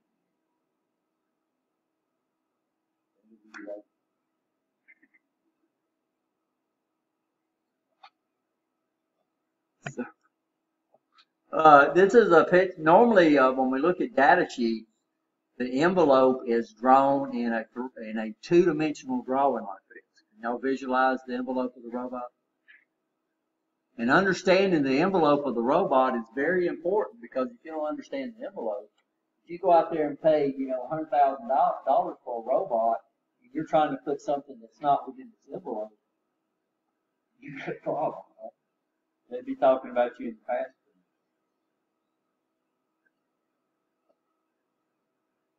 We sold a computer had some brand new big disk drives on there. Back when the disk drives were removed, these were big disk drives. They were really neat, but when they shielded them, these drives had magnets on them. You couldn't hardly believe it. But when they built them, they didn't shield them to be ran on top of each other. So what would happen is when this guy here moved, it affected the position of this down here, and it would wipe out data on the disk. So this was at a bank too. Banks like to know how much money they're worth. So these guys would wipe out data. They would come up. They'd call me up there. We'd pull the drives out, and they would work fine. We'd push them back in there. They would have all kind of problems. That guy lost his job over that, unfortunately, because he bought these computers. Because, of course, you know how we fix that? We got a piece of tin, put it over where the voice cord sits at. Didn't have any problem. Just a view shield. All we did was set up what we call a view shield. But when they put the drives, they used to save money instead of using metal to keep the magnetic field in. They used aluminum. And aluminum, magnetic field will pass through the aluminum like the top of the magnet. Tin? No, it was actually galvanized metal. So it was actually, we call it tin, but actually tin is not. It's kind of misleading in the steel industry. We call it tin, but the actual tin is just treated steel. But it's not the metal tin, right? Anybody worked at U.S. Steel? They had the tin mill over there. That wasn't tin. That was steel. That was just treated. And galvanizing is coating with zinc. But that's all we did was put a piece of thin galvanized metal like there. We didn't even screw it down because the voice coils were so big, they held the metal down. Of course, I don't know what voice coil.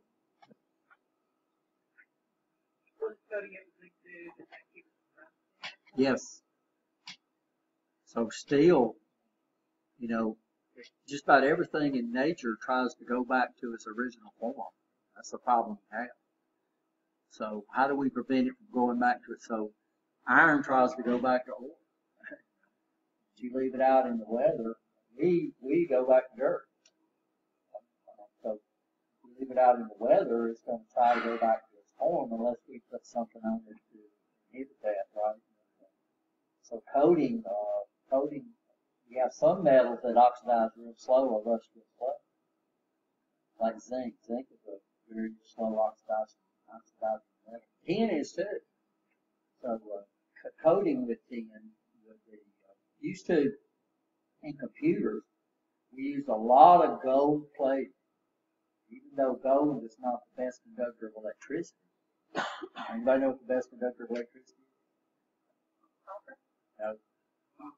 No. Silver. Silver is the best known conductor of electricity. Followed by copper. So we use tons of copper. Followed by number three, gold. Followed by aluminum. So we use a lot of copper and use a lot of aluminum. What's the problem with copper? It rusts. Yeah, a lot of your lines up here, these main feed lines, not the high tension lines, the main feed lines are copper, but they don't look copper. Statue of Liberty is copper. Rust, yeah. Copper, when it rusts, it turns a light shade of green. Yeah. Copper oxide is an insulator. What's that word? The word copper turns to that green. I'm sure there's a number. It's oxidation is what it is, but they do call it a nine. I don't know. I don't know. So copper rust. So if we don't want it to rust, we put a coating on it, right? And for years, the primary coating was gold.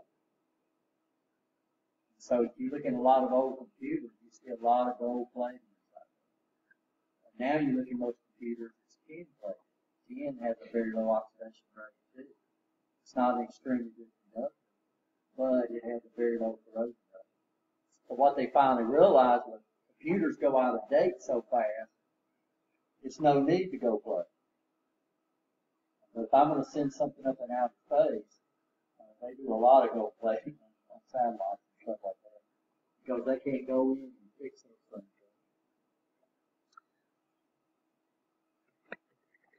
Don't get me off on all kind of tangents, guys.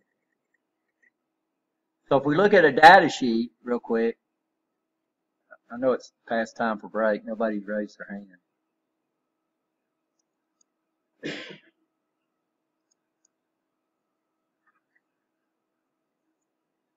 Ooh, I don't know if they're here.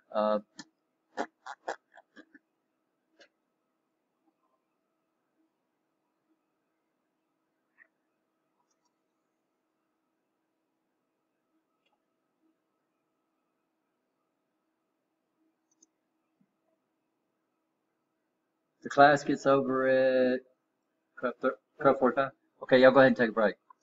Let me bring this up and show y'all some actual data sheets for some robots. Sheets on some of the robots that we have in our lab.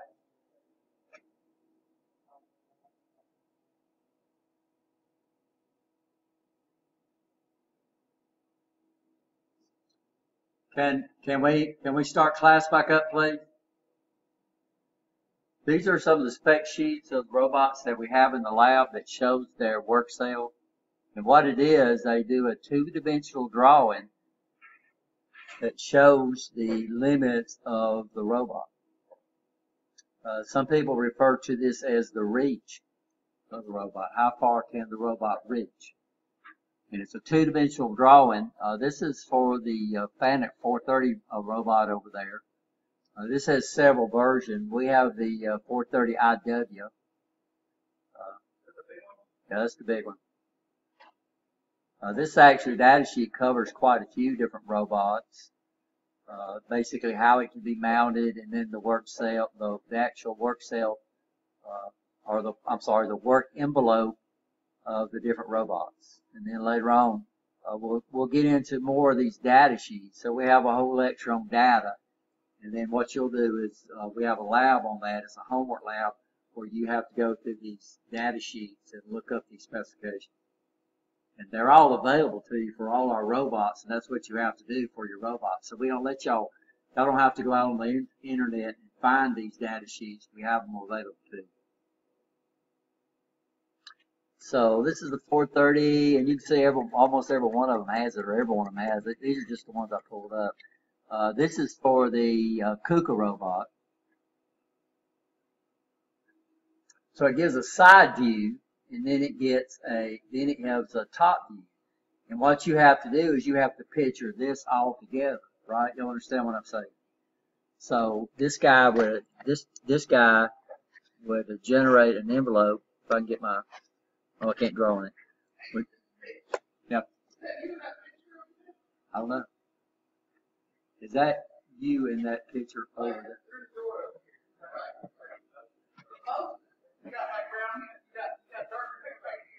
No, that's not me, I think. So what you have to do is you have to picture this on top of this, right? Y'all understand what I'm saying? Yes or no?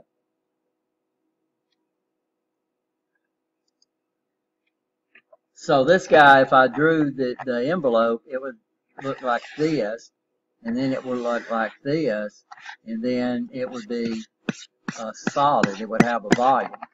So what we've done is we took the circular one and we place it on top, and you place this on it. So you have to visualize this in your head. So we're taking a two-dimensional drawing, and then we're visualizing that as a three-dimensional drawing. Everybody understand that? Tool center point, PCP, the point of action for the tooling attachment, must be positioned exactly in order for the tooling to perform their job. So when we record positions, positions are recorded relative to the tool center.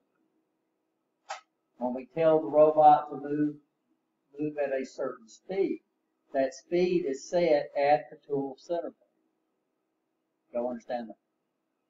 Since the manufacturer have no idea what tool you're going to attach it, they originally set the tool center point at the center of the mounting point.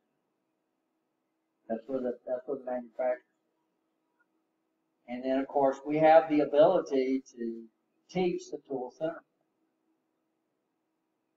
It's really, really neat. So we have to tell the robot, the controller, where that tool center point is at.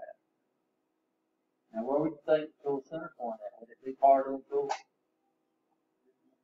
The tool center point always be part of the tool. Yes or no? Yes. It would seem to be, but it's the point you're trying to position. So if I've got a spray painter, I'm not trying to position that valve, I'm trying to position it out here, right? If I've got a gripper, where's the tool center point going to be? It's going to be in the center of the gripper. It's not going to be in the gripper. I'm not trying to center this guy, and I'm not trying to center this guy. I'm trying to center this guy. Right? You understand? A camera system, the tool center point would be the focal of the camera, whatever the camera's focus. So the first drawing in your book shows it at the tip of the tool.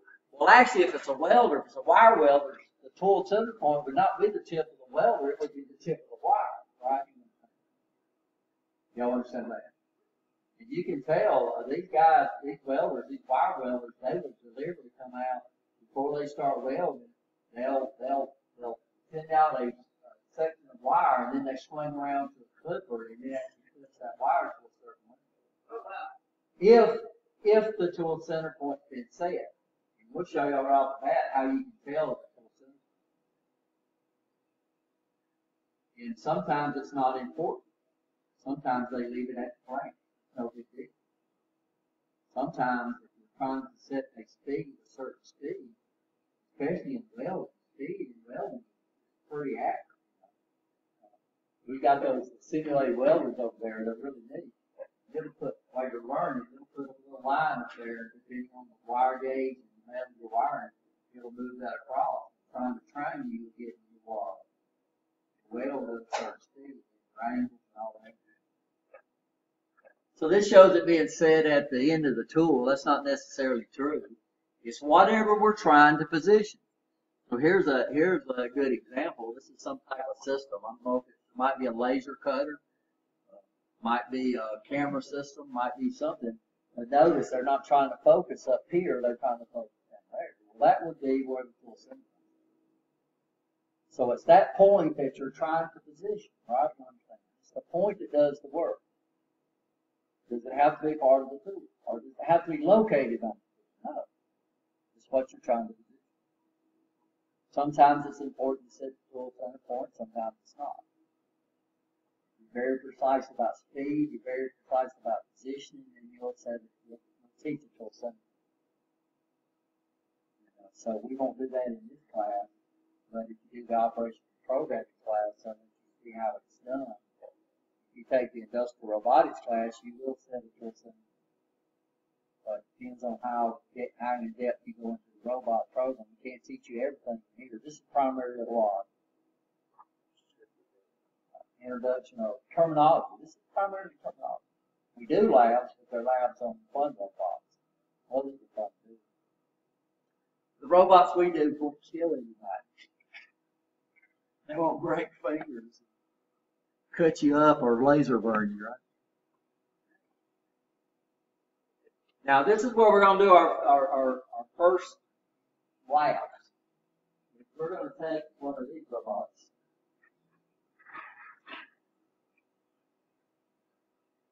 And we're gonna decide what type.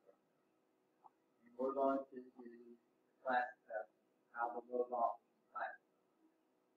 Different classes of robots, right? And also, what are the specifications? What do you think, what some specifications are there? The cars. If you're really into cars, you know cars have all kinds of stuff. If you understand the specifications of the car, you have, it would be like walking into a Best Buy and saying, I want the best computer you got. Or I want the best cell phone you got. What are they going to do? They're not going to show you. They're going to say you the best cell phone. They're going to say you the most expensive cell phone they got. You don't understand. You don't understand. But you go walking in there, you know the specs. I want this. Yeah, I want a phone that's got this, I want this, I want this, I want this. Then you get what you want, you get what you need, and not what you want. There's tons of people out there with cell phones that they pay hundreds of dollars for. You pay for them. You might do that a little bit every month. You pay for them. But they're paying for stuff that they don't ever want. I think my phone is a lot more than this is what I tell them. Yeah, and that's what you're saying. If you understand what you want, then you get what you need.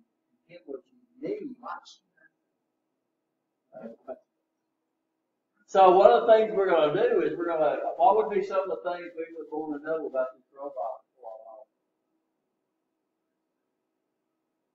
We need to know the work cell, right? Or why did you get it? What else would I want?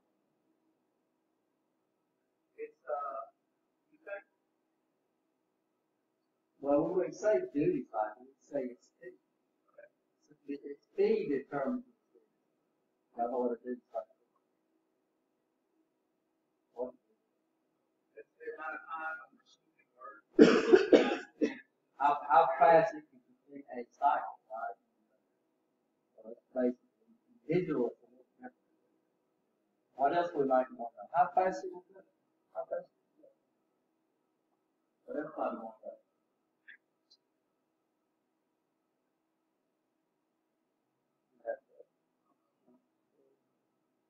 The storage capacity, not necessarily the extra storage, it's like the storage capacity. That's one of the big specifications that people have cell phones, right?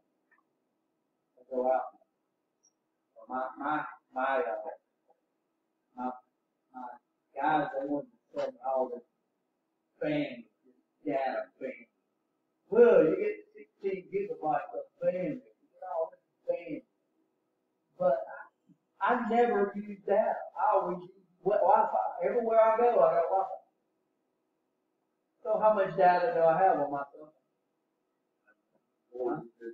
Probably more than I need. I got 3 gigabytes of data because I know that's the minimum you can get on it. And you know, they have rollover, so I usually end up with about 5-6 gigabytes anyway.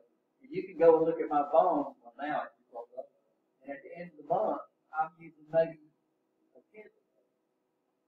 So why would I buy all this data or this unlimited data when what? I never use it. Right? You understand? Why would I buy all this memory in a computer when I download my phone, my pictures off my phone anyway? I don't keep them on my phone. I maybe have 4 or 5 pictures on there. I put them on my computer at home. It's got 2 terabytes worth of storage that I don't worry about, right? You understand? So that's what we're talking about. What else would we want to see? We want to know basically how much can the sucker pick up, right? How much weight can this thing pick up? Well, not turn it over. That would be that. If it turns over, that's not the robot's fault. That's the engineer's fault. We got the big old fan going, and it was just laying over there. We've been screwing around with that thing for off and on for a year, and we finally got that thing going. And I raised that thing up and started it moving forward. And guess what? I forgot. That sucker was not focused forward. So what happened? It didn't fall. I'm pretty happy. But that sucker started falling over, of course I jogged it back real fast. Then I sit him down and say, oh, somebody down here mounted. So we're mounted down. Feels over, it's not the robot fault. It's easy to do. What else? Well, it depends on this one. This is the gripper is still decent. So this would be considered an axis on this robot.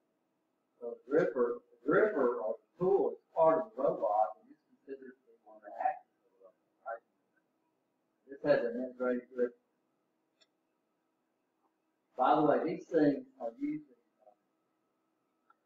some grippers actually sense pressure on some grippers. Probably 90% of them don't. What they do is they depend on the pressure of the fluid, right? Hydraulic or pneumatic. A lot of people think that fluids are things that are in motion. So fluid can either be pneumatic fluid or it can be liquid fluid. Most people coming up through just normal terminology think that fluid is being what?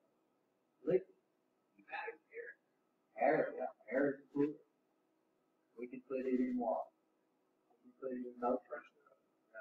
So a lot of people, when they teach their hydraulic pneumatic courses, they don't call it hydraulic pneumatic like we did. They call it fluid power.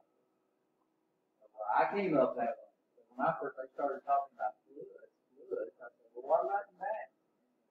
Well, fluids are fluids. These are things that we can put into motion. So current would be considered a fluid, but we call it current. So pneumatics and hydraulics both are fluids.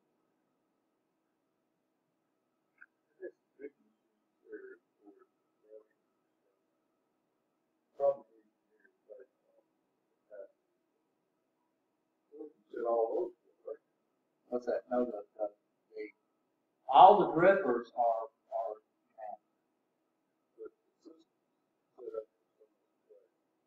That's right. So the pressure in the system determines back it up or add it up. Now, some of them do have pressure systems.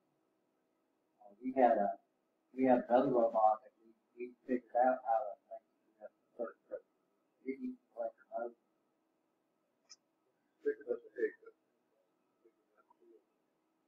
Well, normally we pick up eggs with a certain vacuum. What pneumatics, the advantage fluid power has over electric power is electric actuators don't like to be stalled. So electric actuators stall them, they pull the front of them. Fluid power don't care if it's stalled. So that means if you want to grip something, we can go and do what? Grip it, and we can put pressure on it from now until, yeah, you understand. So grippers, the predominant tool power source is pneumatic, by far. Now we do have electric. We don't have that much hydraulic, even though there are. What's nice about gases is that we can stall them. We can hold pressure on it all the time without creating big problems like we would with electric. So we would like to know how many axes the robot has. If the axis determines the dexterity wise of the robot, that would be one. We would like to know how does it rotate? Yeah. How do we get out? This runs off fast.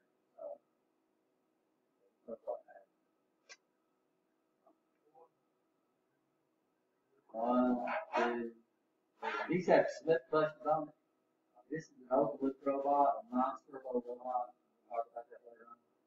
So what's nice about this is you can install these and you don't hurt yourself. Plus, we would put clutches on a robot because if you install it, then the controller would not know that it's installed. You lose position, right? So we'd like to know the number of axes. We could determine the input. What else? Repeatability. What's the repeatability? Huh? Yeah, I would be doing exactly the same thing over and over and over. So we need to know the capability. That's one of the main specifications of the robot, is how it teaches.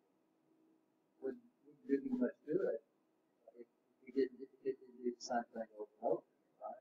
It didn't put those wells in exactly the same right spot that the engineer determined needs to be the right spot to create the most final structure. So capability. How do we environmental apply? So if I'm running in a very gaseous environment, odds are we would not use electric robot. Probably use the water. Pneumatic, or we probably use hydraulic.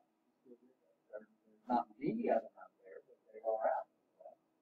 What environment is the robot going to run? How good is it need to be treated up? What if?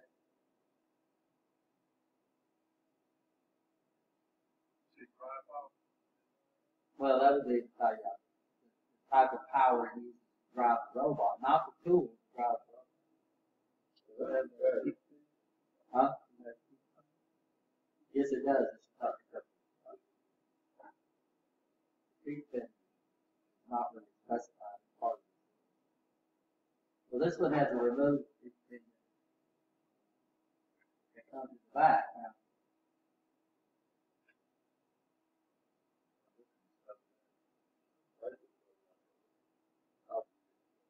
Yeah, here. I said it's back. What else, guys?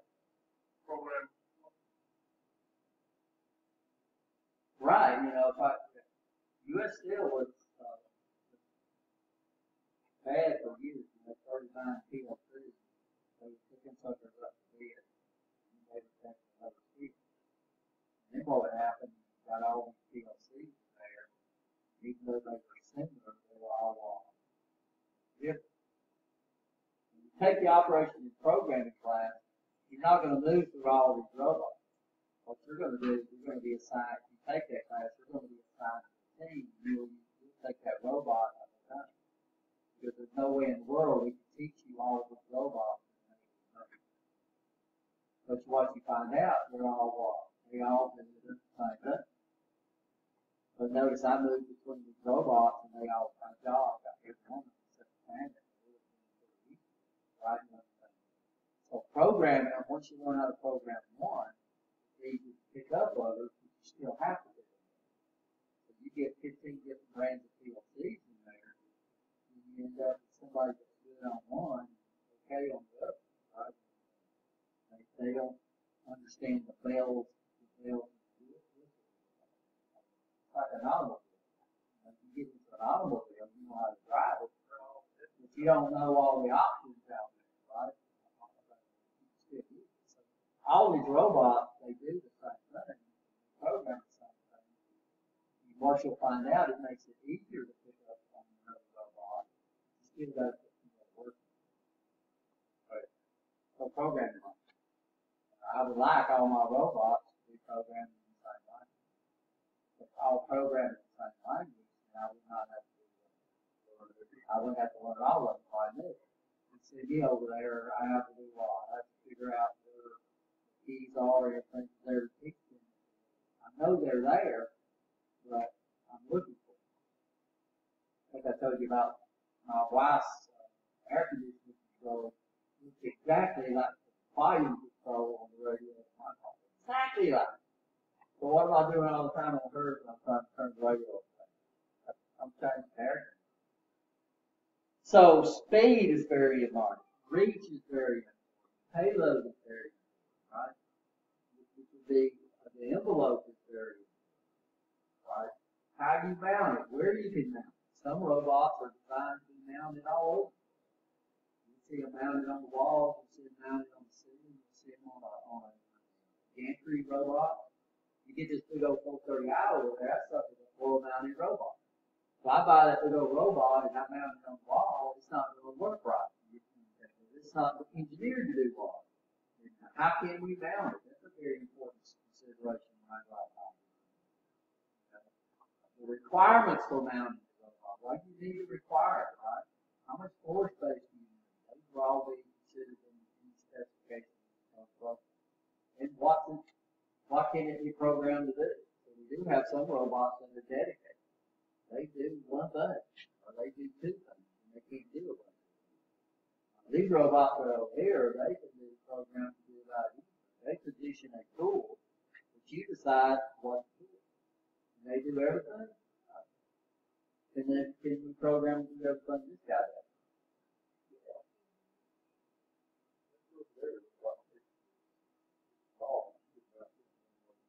Yeah, this WKD is can be considered law. The expander can't. That's one of the specifications of the robot is how can you mount that? If we look at some of the specifications on the 430 series of robots, some of them are designed to mount them on the wall. You can mount them on the seat. Some of them are on, you say seat, you need upside down. But most of the time, they mount them on a rail system. We call them gantry. They can move over here. That would be part of the specification. Of course, one of the classifications would be what type of work cells you generate. So we have different types. We have what we call a Cartesian or rectangular, cylindrical, spherical, also called a polar, which is we have articulate, revolute, jointed, or anthropomorphic type of.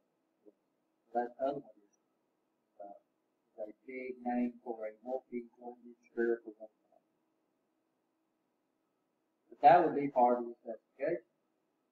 So how you move that thing would depend on what type of work cell you want to generate, right? Yes or no?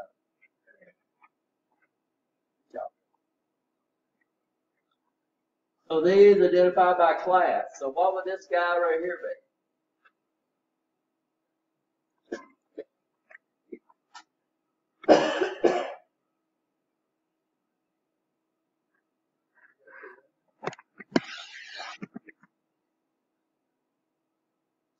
So it can move in and out.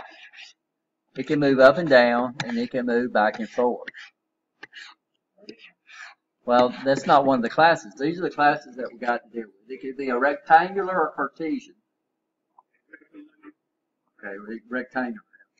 Are we okay? Or Cartesian.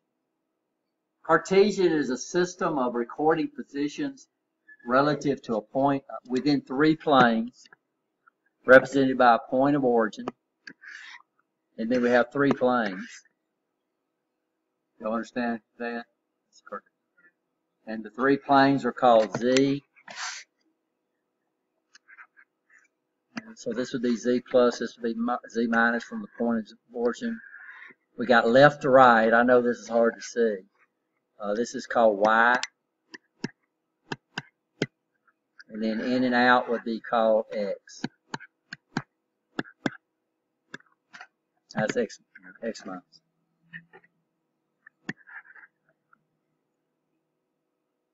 So y'all understand? Is that? I know it's hard to see. If we looked at the robot, we can see it very, very easy. So this guy right here, if all I can do is move it up and down and in and out and back and forth, this would generate a rectangle.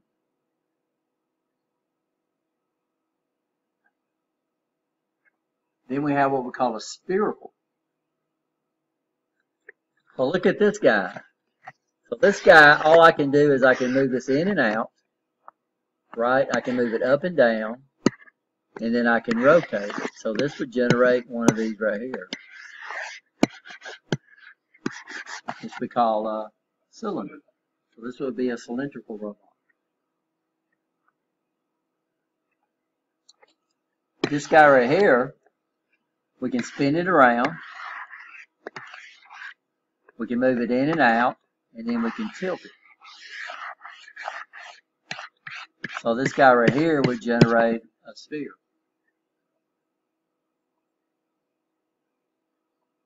Are we okay? Yes, sir. Spherical. This is a rectangular. This is cylindrical.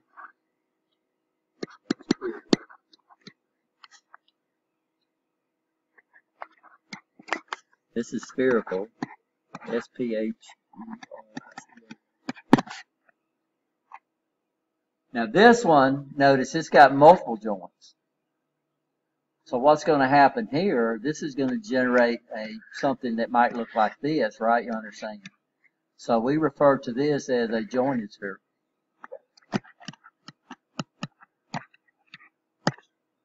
Even though all of them has joints. Rectangular robot, all it's got is linear joints, or linear axis. A spherical has some linear and one rotary axis, right? You understand that? We get into a spherical has a linear axis, it has a rotary axis, but it's only got one vertical rotary axis. A jointed spherical is going to have a combination of a lot. All our robots over here, which class would they be? Huh?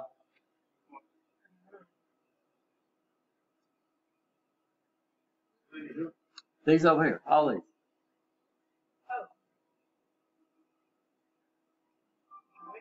Jointed sphere. They're all articulated, which means they're very precise, right?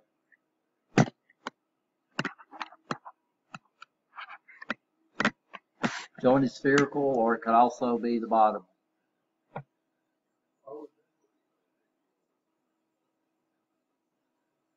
Usually, articulated means the dexterity of basically this guy right here. So what we're talking about is how much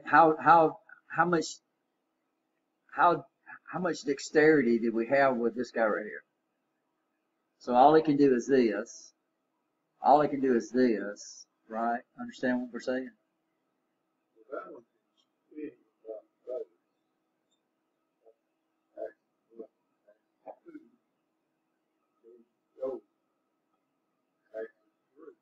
It can use a portion. It can do a portion of the show. So all the cylindrical robot, all it can do is this. It can't do this.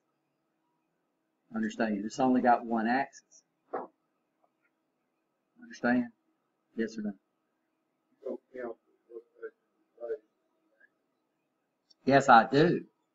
But to get dexterity or articulation, if all I could do on my arm was this right here, I articulated it.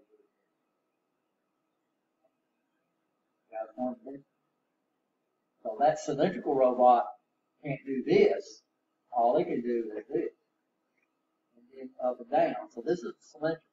If I'm sitting up here doing this. This is cylindrical, right? This is spherical. This is spherical. So all I got on spherical is I got my shoulder, but I don't have my elbow. Right? Then we move into articulation. The more axis we have, the more precise we can position the tool. Don't understand. Stand here? No. So, Still looking at that. You can rotate it around the face. okay, so I can do this. Period. But you can move the arm. Okay, so I can do this. Yes, that's all I can do. I can do this. I can do this. I can do this. I can do this. Right?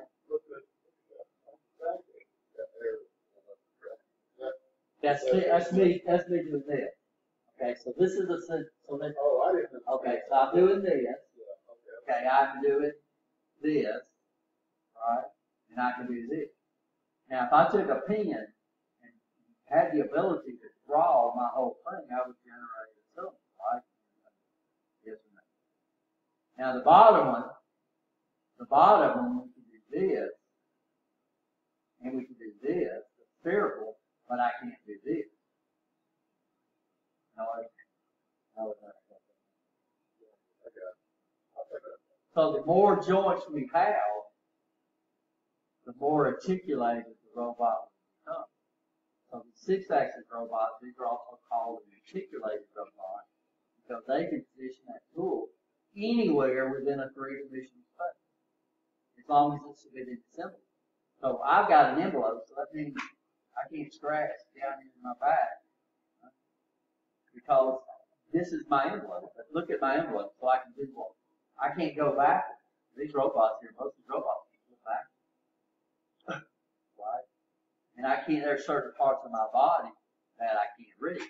Well, if I was to took this would still be a jointed spherical robot or articulated, right? Because I can go anywhere within, I can position the tool anywhere within my envelope.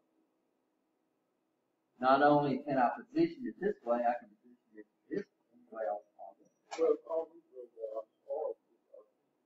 They are exactly right. Now we have to look at it. It's dude, I have the form right there. I'll put that in your glossary when I go back and look it up. Yeah, but look at it. No, I won't. What envelope did this guy do? It's drawn for you guys. Rectangle, good. Now that might be on the test where I put something, I say, what type of word cell would this robot generate, right? That is on the test. Yeah, this is cylindrical.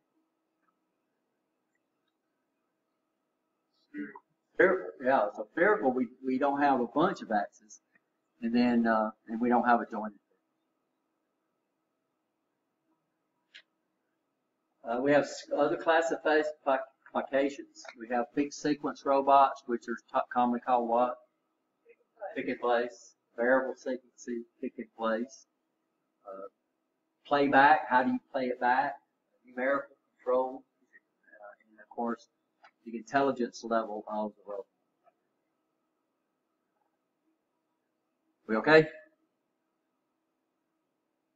Accuracy. People get accuracy and repeatability confused. There are two different specifications. Accuracy is becoming a term that they don't use much that much. The big term is repeatability. So accuracy would be how accurately you can position the robot at a point within its envelope. What is repeatability? Continuously go back to that point. So accuracy is basically a one-shot deal, right? So we go to how accurately can we go to that point? Repeatability is how accurately you can continuously go back to that. The trouble is if you have people that pick up on a word and they think the word defines it, so notice how you accuracy goes back. So we say how accurately a robot goes back to a point. Somebody just in class a successive number of times. Some people would say accuracy, but it's not. So repeatability would be how accurately it could go back to that point multiple times, right? So robots have an extremely high repeatability.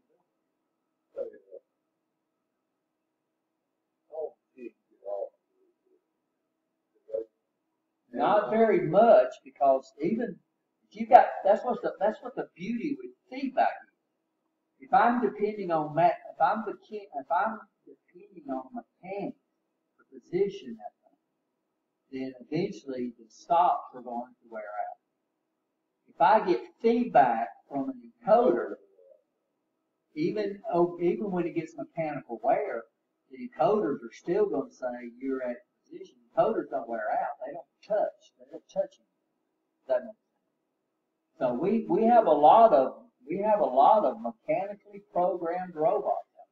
They are reprogrammable. Well, what we do is they reprogram them by moving hard software. Well, the problem is those guys all will get off water all the time. Because if I come over and beat up against something and stop, eventually that stop's going to wear out. So we can't be accurate within nanometers, but we can if we got a feedback that says, where that robot's at.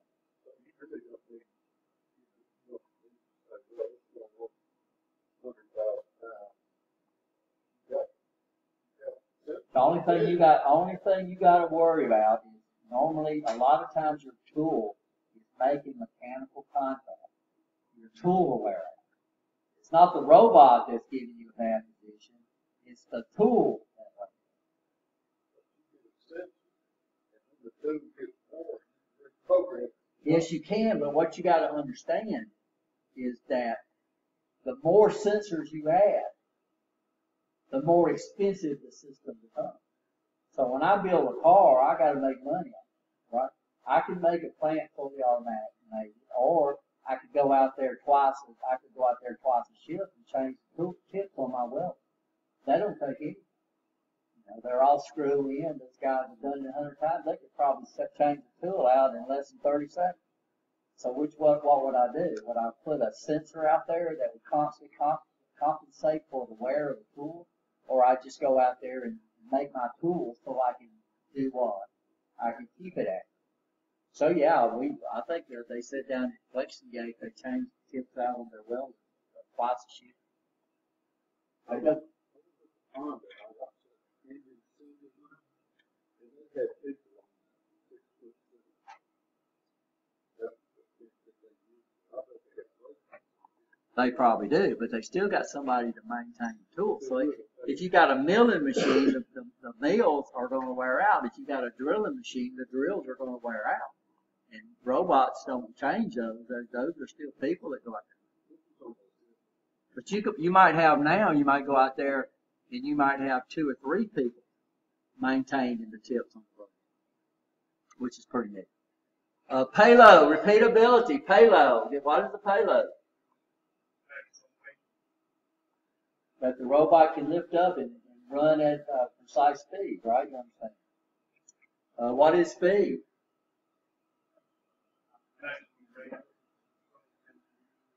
The tool center point to a specific. And by the way, rotary axis, the speeds are given in degrees per unit. Linear action, they're given in length, right? Like your car.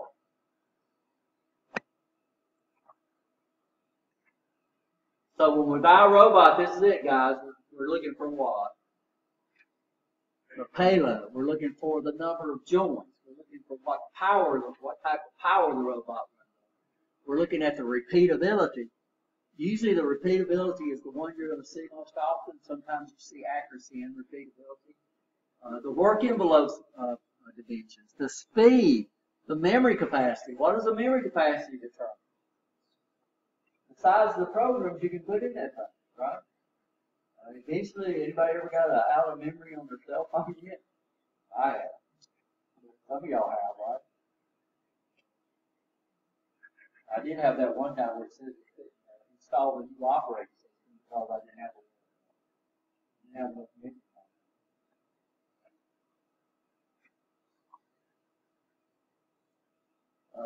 Programming supported, end-of-arm tooling, and the environment requirements. And just about every one of these y'all came up. And we'll look at these in more detail. Now, when we spec these robots right here, that's what we're going to do. We're going to establish the work set, the envelope. How we're going to do that? Well, we're going to get paper so they don't pull. A lot of people put keys in the robot. And we'll put it on the wall and do this. I'll go like that. How we're going to use the payload? Well, the payload, we're going to put a little sling on the robot, and we're going to have it for a quick. We're going to have to pick up batteries. Batteries have a pretty constant weight. We're going to document how much weight the robot is. You're going to come up, and everybody's got a cell phone. That's a stopwatch on it, right? Somebody in the group with it. What are you going to do? You're going to swing that thing around, and you're going to time it.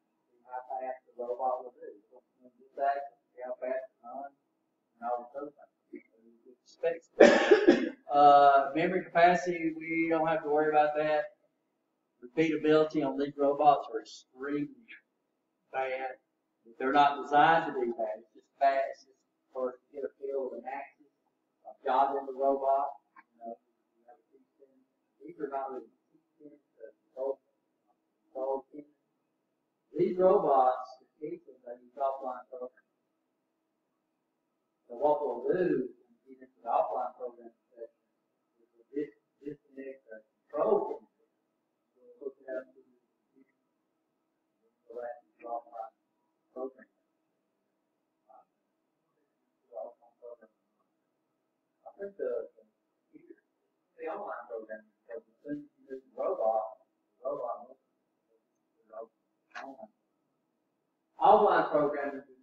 You're moving, I'm jogging, this robot over here on that other thing. That robot over there is not moving, right? Okay, I'm alone, guys, and you guys, that's y'all's homework. I've been taking a break,